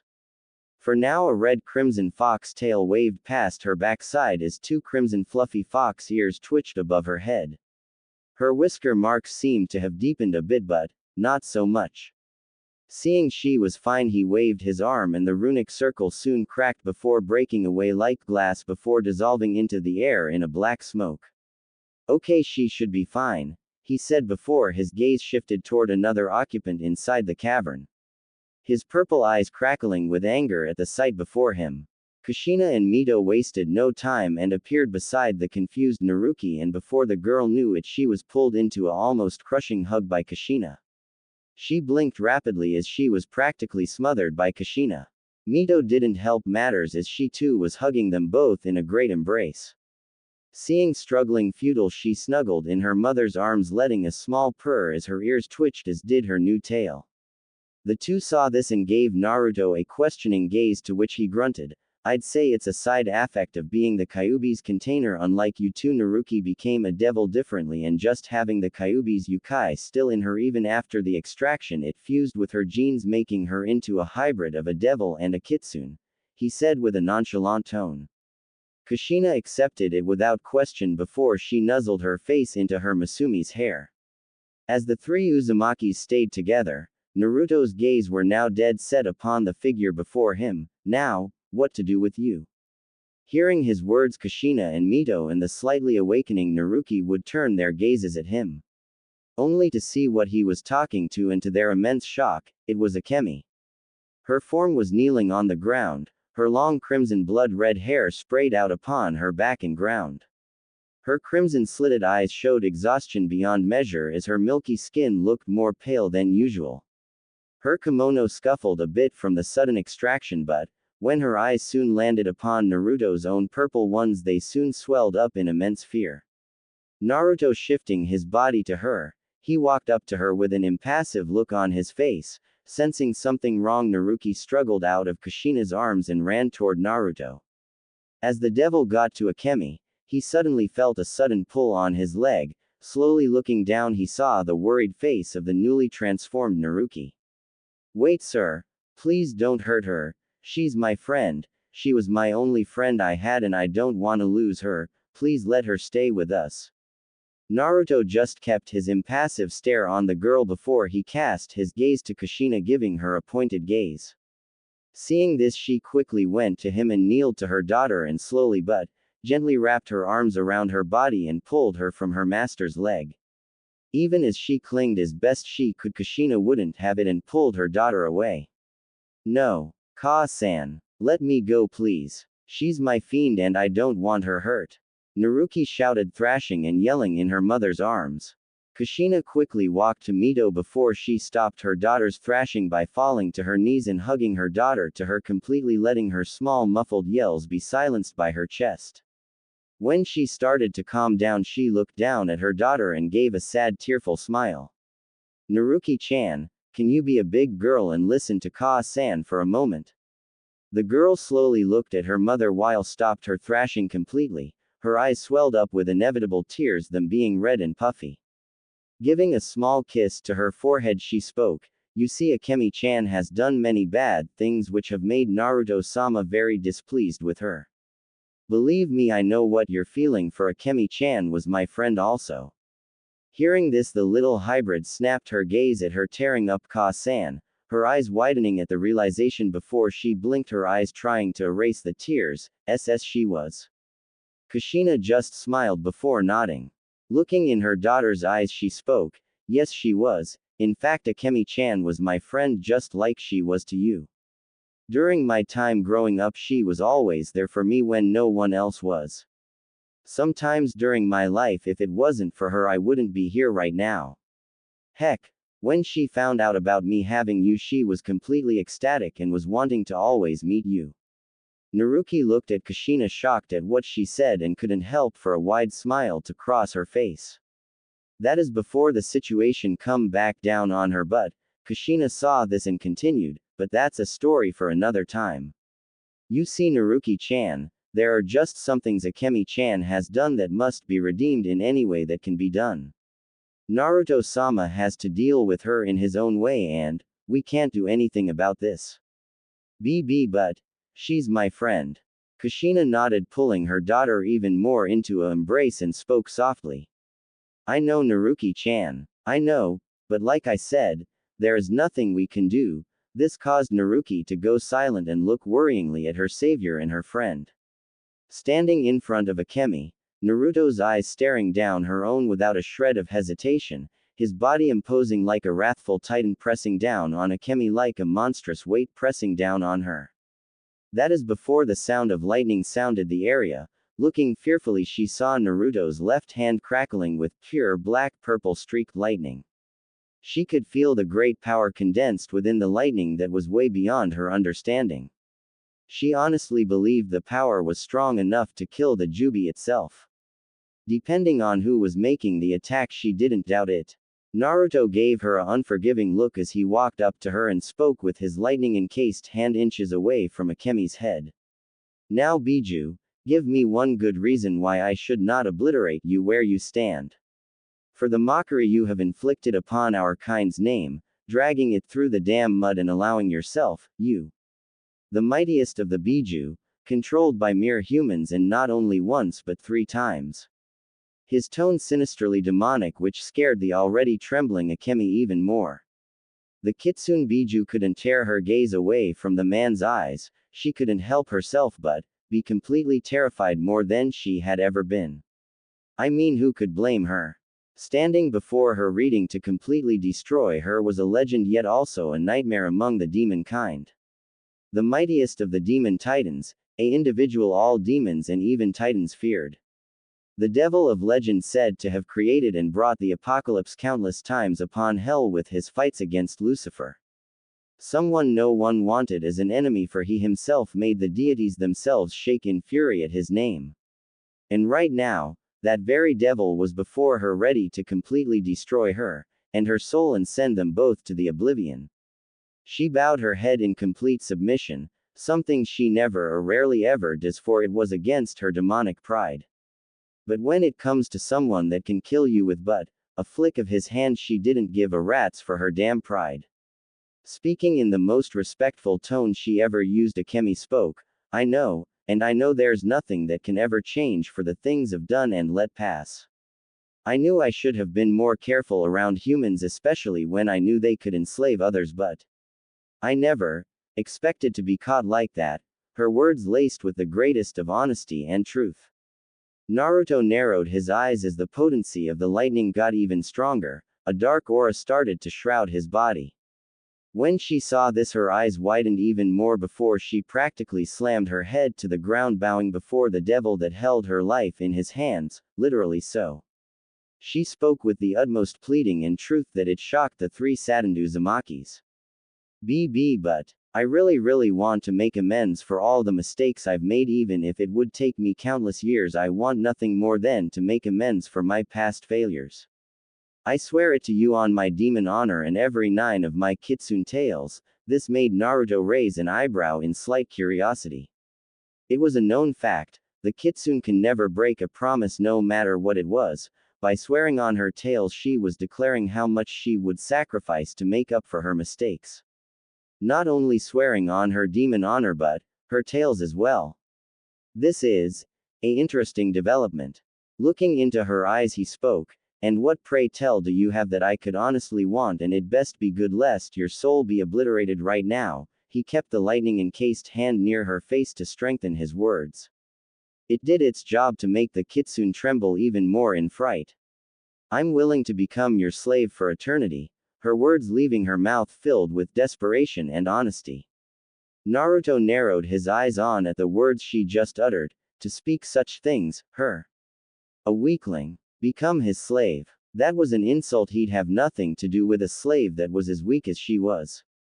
She was a mockery to the whole demonic race, since if a pathetic fleshbag of a human can control her with a weak little bloodline, then a demon could do so with but a swift of their hand. Akemi seemed to hear his thoughts and spoke even more desperation and fear lacing her tone, with even shockingly enough tears starting to escape her eyes. I know I'm weak right now, but I want nothing more than to regain my worth, and if you would be willing to help me regain my true powers, then I would be ever so much more useful to you. Naruto raised an eyebrow. He knew what she was speaking about when she said, true powers. She was saying she would become the kyuubi. She was speaking about devouring her siblings, the other 8 Biju, and becoming the new kyuubi. Then again, the first kyuubi was just a power-hungry fool that couldn't control his own power and became a slave to that pathetic sage. He thought before he looked down at the trembling form of Akemi before he spoke. That would be interesting. If you were to devour your siblings and become the new kyuubi, you would most certainly become much stronger than you are now. Akemi gained a small flicker of hope that started to build in her stomach only for it be squashed down when he spoke again. But you should know, the previous Jubi couldn't hold a candle to Lucifer. His elites are generals but, also Yami's guardians. And now they're 10 times stronger than back then. At best all you can really do if you were to become Tajubi, and that's if you can control that power, you'd only be able to at best defeat some of Lucifer's rebel field commanders, since the quality is quite low these days, he said while awaiting her response, and if he didn't like it then there would be one less Biju alive. Akemi nervously swallowed the lump in her throat as she bit her lip, frantically thinking of what she could do before an idea popped into her mind: what if I ate their hearts? Her answer all but a shaky one that would seem so unseemly to be said from her, the Kyuubi no Kitsune. Now this got his attention. Looking down at her, the potency of the lightning seemed to lessen, as did his dark aura, making her able to breathe a bit easier. Whose heart do you speak of? Interest and curiously in his tone. Akemi looked a bit hopeful now, hoping she was getting a second chance. The generals, the elites of Lucifer and Yami's guardians and chosen ones. Her answer made him quirk an eyebrow at her words. Before he stared deep into her eyes, into breaking contact for a good few minutes. Unlike him, Akemi was having a very hard time keeping contact with his eyes, for the overwhelming power he excluded made her so very weak in the knees, and her demonic instincts just screaming at her that this was the ultimate alpha. He stared at her before he spoke. As you are now, their Yukai would rip you to shreds in just a few seconds. Now if you were to become the Jubi and stronger than the previous, many times stronger, since we both know the first Jubi was weak and couldn't control his power due to his immense bloodlust, which soon swallowed him whole and became nothing more than a mindless beast before he somehow gained entrance to Ningenkai, and, you know the rest, how he became a slave to that sage and split its power. Now tell me, can you, unlike the first, handle the power if the Jubi and getting stronger along the way, or will you become a mindless beast the same as the first Jubi? His words cutting deep into Akemi's soul. The Kitsune lowered her head as she thought for a moment, which didn't take very long when she snapped her face up to him. Her crimson-slitted eyes that were once filled with fear and nervousness were now just flowing with determination. Her gaze standing strong with his own. For you, your lordship, I will and shall endure even worse than that, and in your name I will become stronger and not let the power consume me and bind me like my predecessor. That I swear utterly and completely. Her words rang true. Staring her down, Naruto could see she was speaking the complete truth. Then with a slight twitch of his wrist he flicked his hand away, canceling the lightning around his hand. His aura diminishing, allowing Akemi to breathe all the easier. The Uzumakis that watched looked ever so hopeful at what he was gonna do. The little girl Naruki looked the most hopeful out of them all. Turning around slightly, he looked over his shoulder and gave her a expecting gaze. Very well then, prove to me how much you're willing to go. Prove to me you want to get stronger, and if you should impress me then you will be spared and become my slave, he said before looking back at the Uzumaki women. Walking up to them, ignoring the thankful look Akemi was giving him, he spoke with a commanding tone that made the three freeze. Mito in the field, show me what exactly she's capable of and do not hold back, making her know he wanted her to not hold anything back. Even if the Biju is a friend, she isn't to hold anything back on her. Mito bowed slightly before heading toward Akemi, an impassive look on her face that conveyed how much she was mentally thanking her master for giving Akemi one chance. Walking up to Kushina and Naruki, he turned around and watched the fight about to come. When he felt two pair of eyes on him, though, he briefly looked down to see the thankful pair of violet eyes of Kushina and the happy giddy ones of Naruki. Kushina was quickly up on her feet when her master was right beside her. That didn't mean she relinquished Naruki from her arms. As the three watched Mito and Akemi get ready, Kushina cast her gaze to her master every so often and back to the front. She couldn't help but feel even more happy of being the slave of someone like him, even if he was close to killing Akemi. She sighed in a silent content while ever so slowly inching a bit closer to him before inwardly making Naruto stiffen, leaning her head onto his shoulder, thus making him widen his eyes slightly while Naruki watched the action curiously. Looking down at the redhead leaning on his shoulder, Naruto narrowed his eyes as that jolt came back and in full force as well. Honestly, he didn't know what it was and it was starting to irritate him. But he honestly felt compelled to not push Kushina off him and threaten if she did that again he'd kill her. It was like something was forcing him down, telling him to just let her do what she was doing. He let out a sigh and continued to watch the battle that bound to happen. He never saw the wide smile on Kushina's face or the blush on her face that could make a tomato look deathly pale. She thought when she did this he'd push her away instantly, but, to her immense shock, he didn't. He was letting her lean on him. More so, the way he shifted a bit, allowing her head to comfortably rest between his shoulder and chest, made it all the more better for her. She sighed once more, this time feeling the overall warmth coming from her master, which blanketed her body like a warm blanket, a blanket that would protect her and Naruki from the cold. Briefly looking at her daughter, she saw her slight surprise that she was asleep right then, quietly snuggling into her more and more. "Naruto-sama, thank you for giving her this chance," she muttered, to which he just grunted. "It still depends, Kushina. If she cannot impress me with fighting Mito, then she shall not get this chance. It all depends if she is willing to go beyond everything to get stronger and make amends for the mistakes she's made. If not, she will die no matter what." She just nodded, knowing it was absolute.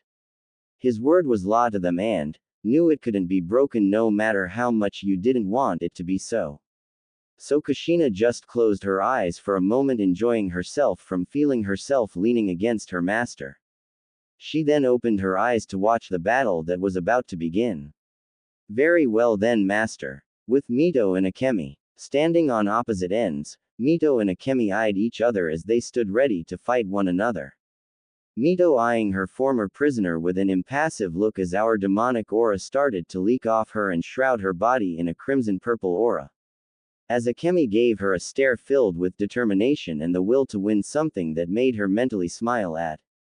Akemi, letting loose her demonic power, made her appendages come out with 2 long crimson fox ears and 9 flowing fox tails flow from out her backside.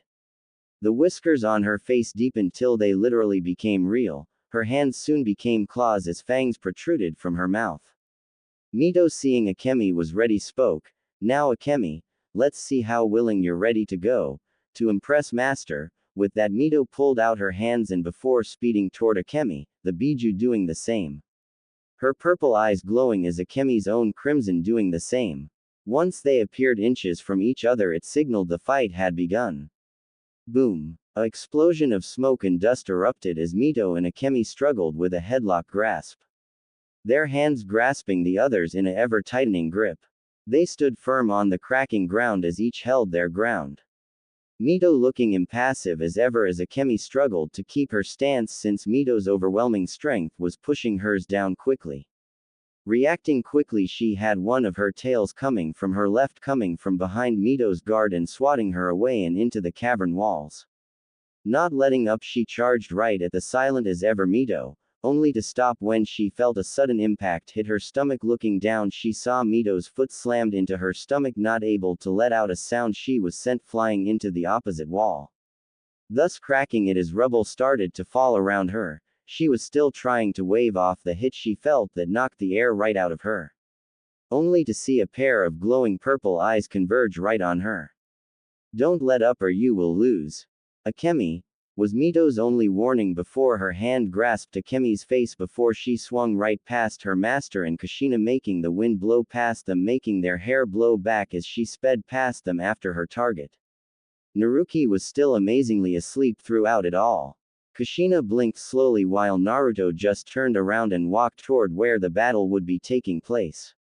Kushina beside him, instantly holding her child in her arms. Looking at her master, she spoke. "Seems this is gonna get a bit rowdy, don't you think so, Naruto-sama?" she said while inwardly pouting at not able to lean on him again. She was enjoying that, damn it. Looking to Kushina, he sighed. "It is of no trouble, no demon would dare come to this volcano, and besides, the level of Yukai that is gonna be used here will vaporize many lower level demons," he said, to which she nodded in understanding. Before they walked out of the entrance to the cavern before looking down to continue watching the fight. knowing it was gonna be quite the hectic fight. With Akemi and Mito skidding on the mountainside, Akemi snarled before she looked up to see Mito coming down like a missile. Reacting quickly, she crouched before jumping away. As she did, Mito practically slammed right into the mountainside, making the area shake as a pillar of smoke shot into the air. It quickly disappeared, showing Mito crouching on the ground, her fist implanted into the ground, a crater all around formed by her fist.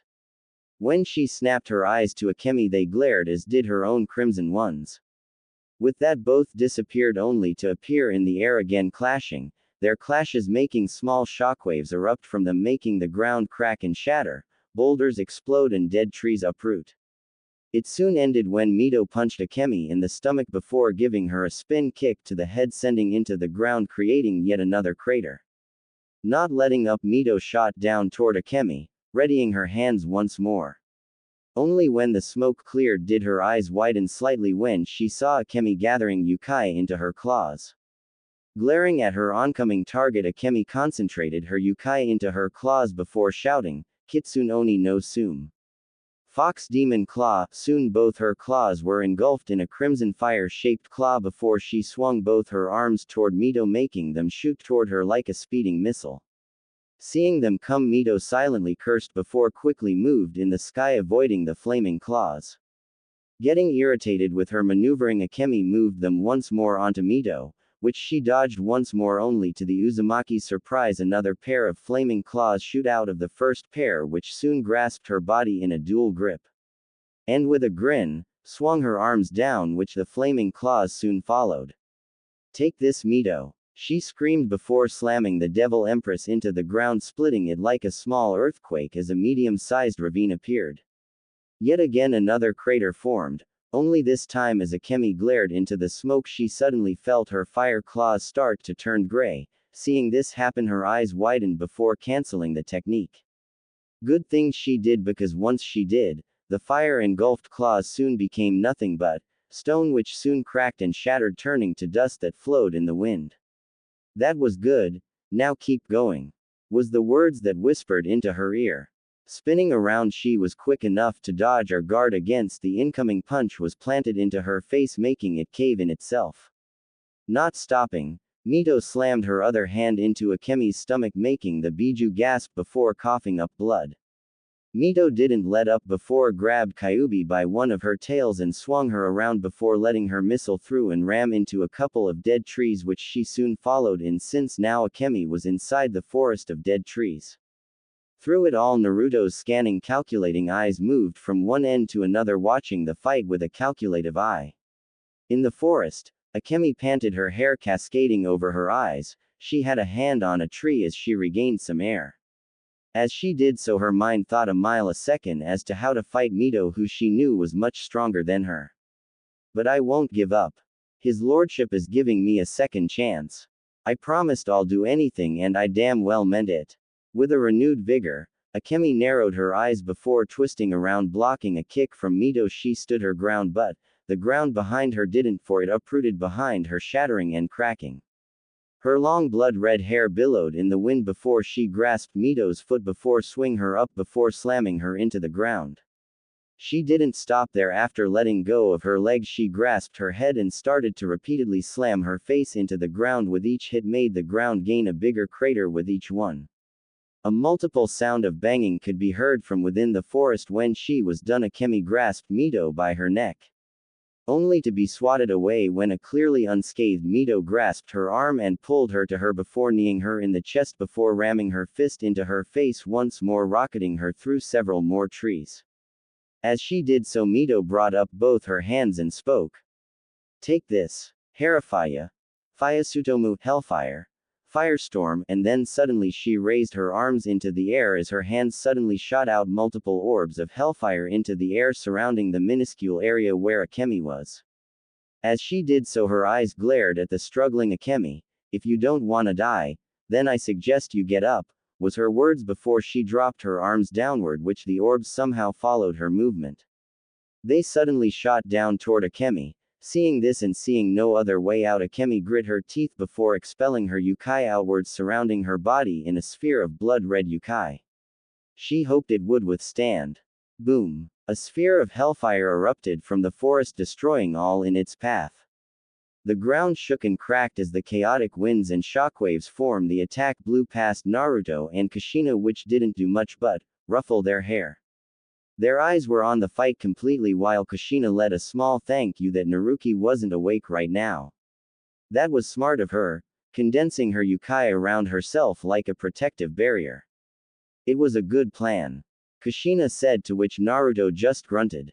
It wasn't enough, his words flowing in the chaotic winds of the aftermath shockwave.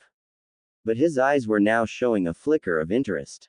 Forest crater. Within the giant crater that still had smoke rising from within was Mito, standing there impassive as ever, her kimono billowing slightly in the wind.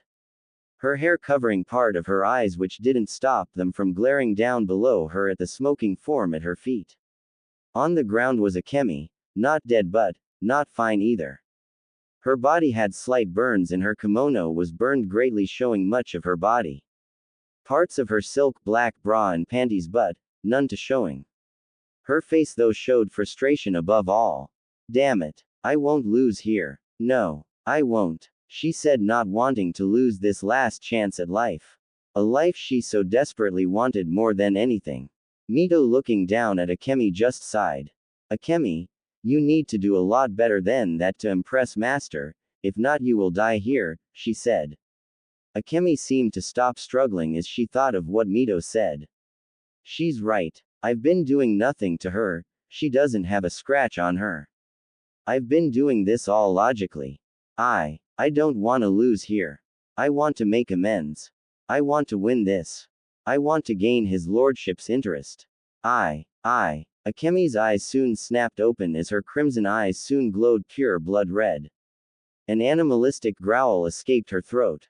Her eyes were glaring into Mito's own purple ones before she clawed at the ground. Then with a quick snap, Akemi abruptly stood up, her features getting more animalistic, her tails now waving around her in a slow motion. Crouching low on all fours, Mito let out a small smile. Good, you're getting serious, then show us what you have. Kyuubi no Kitsune. With Akemi rocketed toward Mito in a much faster speed, making Mito's eyes widen slightly. She didn't have time to put up a guard as a clawed hand rammed onto the side of her head. Her eyes widened a bit before her face met the ground once more, only this time the ground exploded upon impact. She briefly looked up to see Akemi's face, her crimson slitted eyes flashing her, growling like that of the true demonic fox she was. She smiled before it vanished. She soon kicked Akemi off her, sending the biju into the air, which she soon flipped in the air. Standing up, Mito cracked her fingers before speaking. Good. Come at me, Akemi. Show Master your resolve. Show him your will to get stronger and make up for your mistakes, her demonic voice carrying a softer tone. With that, two shot toward each other. They both spoke in their own demonic tones as their demonic aura flared from them, destroying the ground around them or distorting the air in Akemi's case. Haru. Barajingu Ken, Hellfire. Blazing Fist, she said as her whole right was engulfed in hellfire, not burning her a bit as an sphere of hellfire shrouded her fist, making her whole arm blaze with hellfire, and a condensed sphere of highly concentrated hellfire surround her fist. Akemi didn't let up either, for she channeled most of her yukai in her left claw, making it explode with her yukai, making it glow with her crimson flame-colored yukai. She let out a small growl before she spoke of her technique. It soon formed into a snarling crimson-eyed yukai kitsune, its maw wide open, showing a pure black orb within its maw, getting bigger each second. Oju Ado. Kitsune Sutairu. Kyuubi Furu Kudo Amari Dama. Biju Art. Kitsune Style. Nine-tailed full-powered Amari Sphere. Hearing her words made Mito's eyes snap wide open. As did Kushina's. Naruto's own eyes though lit up with full interest as a small smirk crossed his features. Hey, crazy little vixen, he thought, giving a slight chuckle as his hair shadowed his eyes from the swaying winds of both techniques giving off. Kushina eyed the technique until she hugged her daughter, a bit more worried the aftermath might hurt Naruki. Naruto, seeing her distress, spoke, "Don't worry, this aftershock won't hurt the child." She immediately calmed down. Just hearing her master's calming words made her feel at peace. Why, yes. Naruto-sama, she uttered. Seeing she was calm, Naruto turned his gaze back at the two fighters and eyed Akemi with a approved eye even if she didn't see it. The fact the approval was there showed how much she had already impressed him. Mito, seeing the attack coming at her, pushing her fist toward the attack knowing the surrounding area was gonna be in great destruction afterwards. How right she was. H-A-A-A-A-A. Akemi shouted, plunging her full-powered attack towards Mito's own. The Devil Empress, impassive as ever, slammed her own attack with the opposing one. Hoping her master was watching, for she could see how determined Akemi was. If she was using something like this. Boom. A earth-trembling explosion appeared, destroying all that it touched. A sphere of mixing yokai erupted from the forest, incinerating all in its path. It was the color of hellfire mixed in with crimson yokai, making it look like a true sphere of fire. The shockwaves erupting from the sphere shattered small mountains and made the turbulent rushing winds blow past the impassive Naruto and quite surprised Kushina. Their hair once again billowed behind their backs, not once ruffling their hair. They watched the sphere of fire and death spread out more and more each second. The ground being completely incinerated and tearing itself apart, the clouds in the sky swirled around the monumental release of yokai as black lightning raced the sky itself.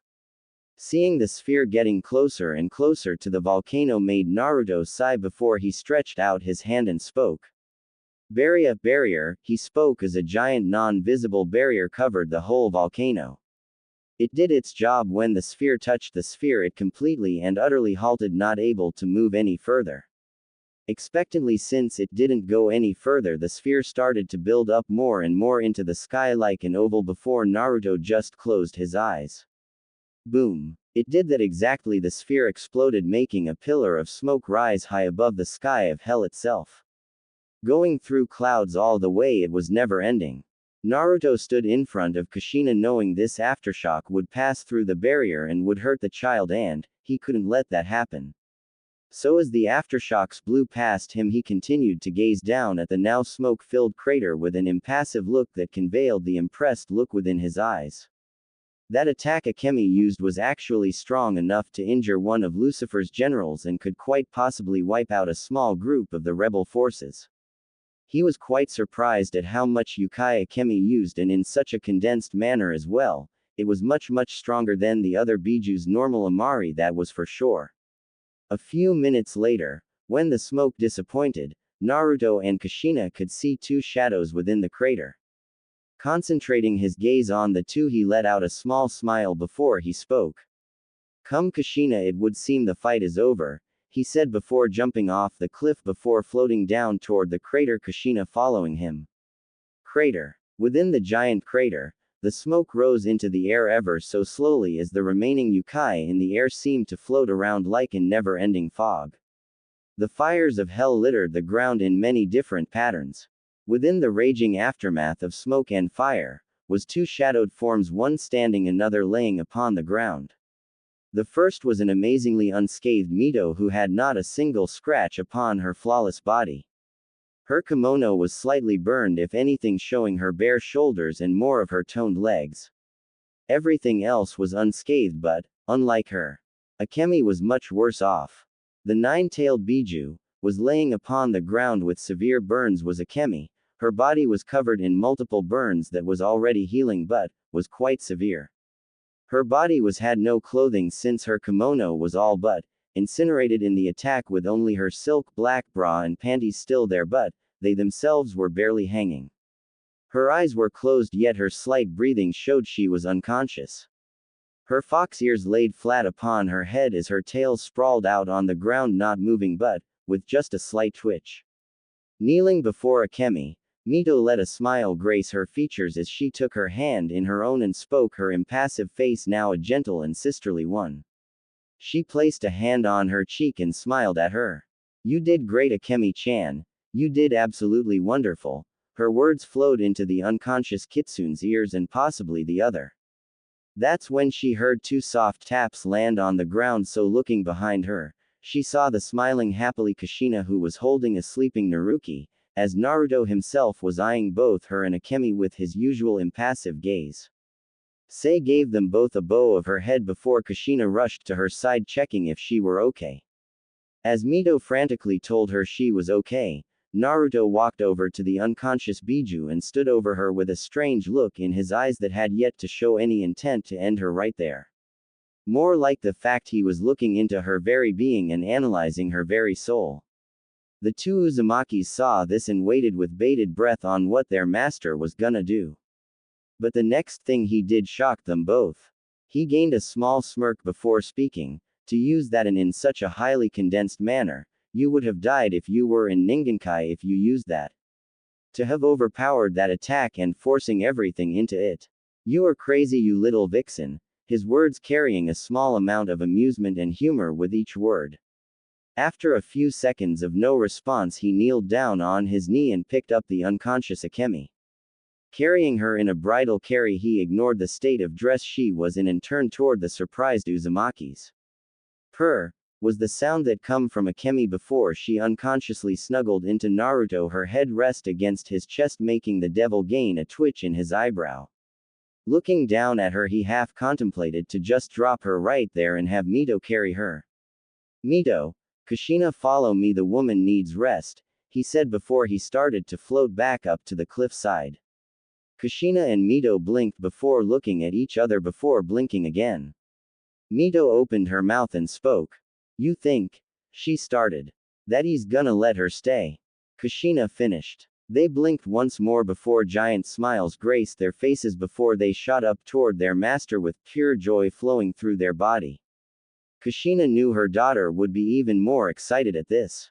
Once reaching their master, they saw he was already walking into the cavern, which they quickly followed him inside. Though once they were by his side, they regained a slow pace with his own. Now Kushina, being the very curious redhead, had to ask. Anyo, Naruto-sama.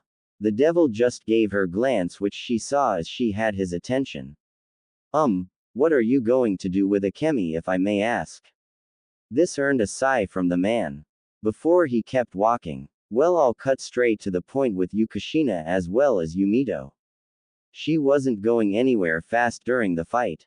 But even when she was losing, she threw away her logical thinking and gave into her demonic instincts. Now this is in some cases bad, but when it comes to a kitsune, relying on their instincts alone makes them a much more deadlier enemy. Kyuubi here before this has been relying on her mind, which weakened and allowed those humans to enslave her. That's not the only reason, but that when you two had that last clash, the power she put into that attack was a great deal of amount, he said, getting both of their attention as they absorbed the information from him. How much was it? This caused their master to just give a small chuckle before he spoke again, this time though with approval in his tone, which was quite rare to ever be heard from him except during their time they trained under him. Included with all the power of a nine-tailed Biju. She forcibly pushed more Yukai into the attack, making it having the amount of Yukai compared to one Kyuubi, and one Hachibi. This got gasps from both of them, since they both knew from personal experience that using such levels of Yukai was very deadly to yourself. If you were to overexert yourself, you could start to die slowly if you emptied your reserves to complete zero, and even beyond that. Your body would slowly tear itself apart without Yukai to help keep your body be stabilized. How did she have that much Yukai? Kushina asked, her eyes gazing down on the unconscious kitsune with awe and admiration in her eyes. Naruto just gave her a glance, not breaking pace. Remember about the Yukai gates each demon and devil has?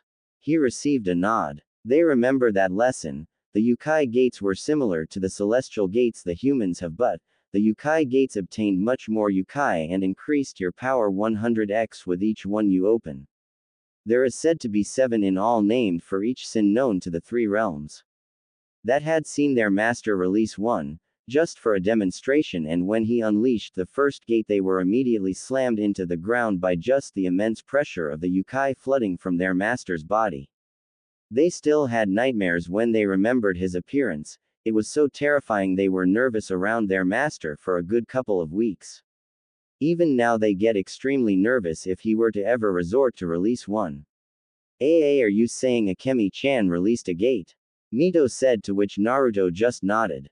Yes, From what I saw and felt, Akemi had unintentionally released not one but 2 gates worth of Yukai, thus giving her the power of a whole Hachibi after fully powering her attack. She had flooded the attack with that extra jump start of Yukai just to win. She's lucky to be alive, he said as he gazed down at the sleeping kitsune woman in his arms. Single quote, comma, dot, dot. Which has impressed me. His next words made them snap their gaze at him in shock. Sensing this, he elaborated, for her to go to such extremes to prove her worth shows me how much she can keep her word. She hit her limit and went over it all to gain my approval, he said, making a flickering flame of hope come to life within Kushina and Mito's hearts. DD, does that mean? They both uttered silently, their words filled with such hope it was quite surprising. Naruto just sighed while closing his eyes. Yes, she has proved her worth. Starting tomorrow, Kyuubi no Kitsune, or better yet Akemi no Yoko, becomes my new slave. This made both Kushina and Mito both gain great big grins on their faces before Mito actually squealed of all things. Kushina couldn't do much, for she would wake up her sleeping daughter, but she was pumping her fist into the hair, giving a quiet, databane. Naruto himself just sighed even more in annoyance since he could see both Mito and Kushina's actions from even behind himself. Looking down at the woman in his arms, he sighed. Things are gonna get very hectic soon, and why do I feel like I'll be the center of it all? 10 minutes later, after following through the cavern, the group of 3 with the sleeping Naruki and unconscious Akemi counting as 2, they had arrived to Kushina and Mito's shock, something that was completely beautiful, in their opinion, for before either eyes after going through so many channels within the cavern. They had come on the outside of the giant volcano, and in front of their eyes was a house. No, not a house, what the hell were they thinking? They were seeing a freaking castle before their very eyes. It was a giant pitch-black castle. Surrounding the castle, though, was even more a shocker, especially in hell. The ground wasn't dead of life or barren of any plant life. But in fact, the land had green grass that was completely never seen in hell. Trees that were usually dead were in this one area fully alive. Of course, the sky itself was the usual blood red like always. They stood there shocked for quite a few minutes as Naruto just gazed at the place with irritation. Don't ask. He stopped their obvious question before he walked on, ignoring the grass around him or the fully alive trees. Kushina and Mito looked all around them, seeing the nature alive, unlike the rest of hell was completely dead. No wildlife was here, but just the grass and trees were enough to bring a small tear to both their eyes. If there was one thing they missed from their old lives, it was the green grass and fully bloomed trees. Despite Kushina missing her daughter even more than anything, this was her second missed thing from Ningenkai. They briefly wondered how or exactly why their master, a devil and one of the most brutal ones to ever live, would live in such a place. The castle, though, was an opposite of the land, being midnight black in all. The bubbling lava around the castle with the black lightning dancing across the sky made it all the more suited place for a devil. Even if the green grass and trees didn't fit the area. The castle's design was strange at best, and they've seen a few of them in hell during their attacks with their master on Lucifer's strongholds. At least Naruki-chan has a place to play at, were Kushina's thoughts on the matter. Knowing her daughter was a bit too young to train at the moment and was a bit happy she could enjoy what childhood she has left. Even if it was in Makai. They followed their master till they came in front of the castle, and when they felt their master flare his Yukai once, the giant wooden bridge came down slowly before ending with a loud click. Before he kept walking, which they followed. Once all 3 of them were off the bridge, it came back up once more. Now when Kushina and Mito were inside the castle, their jaws would have crashed right through the ground if it was possible. For before them something that was absolutely marvelous in their eyes. The outside of the castle was pitch black, but the inside was painted differently. The halls were mainly pitch black with purple streaks mixed in. A long red crimson blood carpet graced the hallway with white marble flooring, and even most rooms had this except the flooring had black marble instead. Statues of demons and gargoyles stood on both sides of the hallway. Metal knight statues as well stood tall and imposing to children if they ever saw one. Paintings of all kinds littered the hall, some showing great battles between demons and angels, some with demons fighting against other demons. On the ceiling was two chandeliers that lit with a bright glow. They knew there was more to the castle though, since they had yet to even explore the whole place yet. Following their master though, they marveled at the sight of the castle, its architecture and design. It was weird actually, for just being inside this castle made them feel right at home. Like this was their true home or something. After following their master for a good 5 minutes, they came before a door which he soon opened, leading to a room of great proportions. It was painted black as well, with a huge red carpet on the floor, 2 dressers with a built-in bathroom, 2 nightstands on both sides of a king-size bed. The bed being designed beautifully in Kushina's opinion, for it was beautifully crafted, showing artistic designs within the wood. Soft silk black sheets and a soft pillows that felt like the softest thing Kushina or Mito, for that matter, have ever touched. A giant blood-red cover finished it off with black flames licking the bottom of the cover. Smaller pillows littered the bed as a sign of decoration. They stood there amazed at the sight, as Naruto just grunted before throwing the pillows off before pulling the covers and sheets back. Then he set the sleeping yet healing kitsune woman into the bed before he looked back at Kushina and Mito. Kushina placed the girl in the bed too. I doubt she's had any good rest for a while now. Afterwards, when they both wake up, she can get something to eat. She looks malnourished beyond reason, he said, to which she nodded. Walking to the other end of the bed before she gently placed Naruki inside. Then ever so slowly she covered her frame up with the sheet and cover before giving a kiss to her forehead. Good to have you back, Naruki-chan, she uttered before going back to Mito. With that, Naruto covered up Akemi before walking out the door, turning off the lights, Kushina and Mito following them, casting one more worried gaze on the two. Don't worry, you two. This castle is protected by special barriers and runes that make it completely impenetrable to any outside force. Anyone that tries to sneak in will be vaporized on the spot, no matter who they are. His words of reassurance relieved them immensely. But questions started to pop into their minds as to what this place was and how it was linked to their master. Following him downstairs, they all came to another they finalized as the living room. They could see it was greatly decorated with 2 midnight black sofas and 2 dark violet chairs facing a giant fireplace, and facing the sofas was a giant plasma screen TV. Above the fireplace was a large painting though of something Mito and Kushina couldn't identify. It looked though like a couple holding a little child in their arms. Kushina, Mito, stop dawdling and sit down, it's time to start explaining our next move. Their master's voice quickly shook them of their stupor. Looking back at him, they could see him standing in front of the fireplace. A firm look in his eyes made them audibly gulp.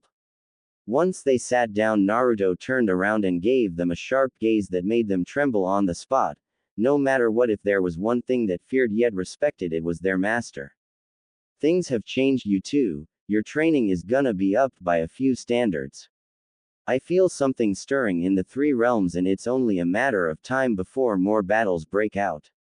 Added with my actions against heaven today, I'd say they're gonna be much more hostile than they ever were before.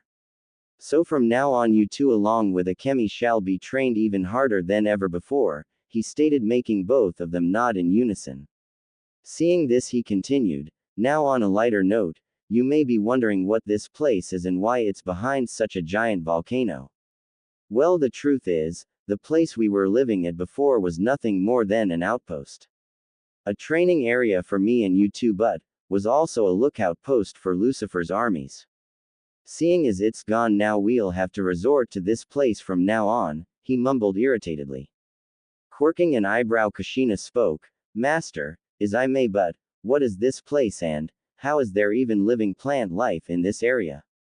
This made Naruto gain a twitch in his eyebrow before he sighed in slight annoyance. Well, this castle was once my old home, but I've never used it since I've always been on the road facing off against Lucifer and his men. As for your second question, I never really knew for sure, but I can only think after the great forest of Eden was destroyed by the first war between heaven and hell, its land was but obliterated. I think some of its soil which held holy qualities that not even hell could poison landed into hell and more specifically this area behind the volcano, he said answering both of Kushina's questions. The woman just nodded as she ran the information through her mind. Naruto sighed before he plopped right onto one of the purple chairs. Mito seeing his exhausted state got a bit worried and spoke, Naruto-sama not to sound pushy but, it would help if you got some sleep. You've gotten no sleep for the past week or so. Do all the training, fighting Lucifer and getting Naruki, her words gaining Kushina's attention. Naruto just grunted waving off Mito's concern even though she was right he hadn't had much sleep for a while but, he had to be on guard. Lucifer could send his men out anytime but, knowing he was inside this castle was all the assurance he needed to lower his guard. Just a bit. My health nor sleep isn't important what is, he couldn't finish before his eyelids slowly started to fall. Seeing this Mito and Kushina stood up worried only to see him in a few seconds passed out on the chair.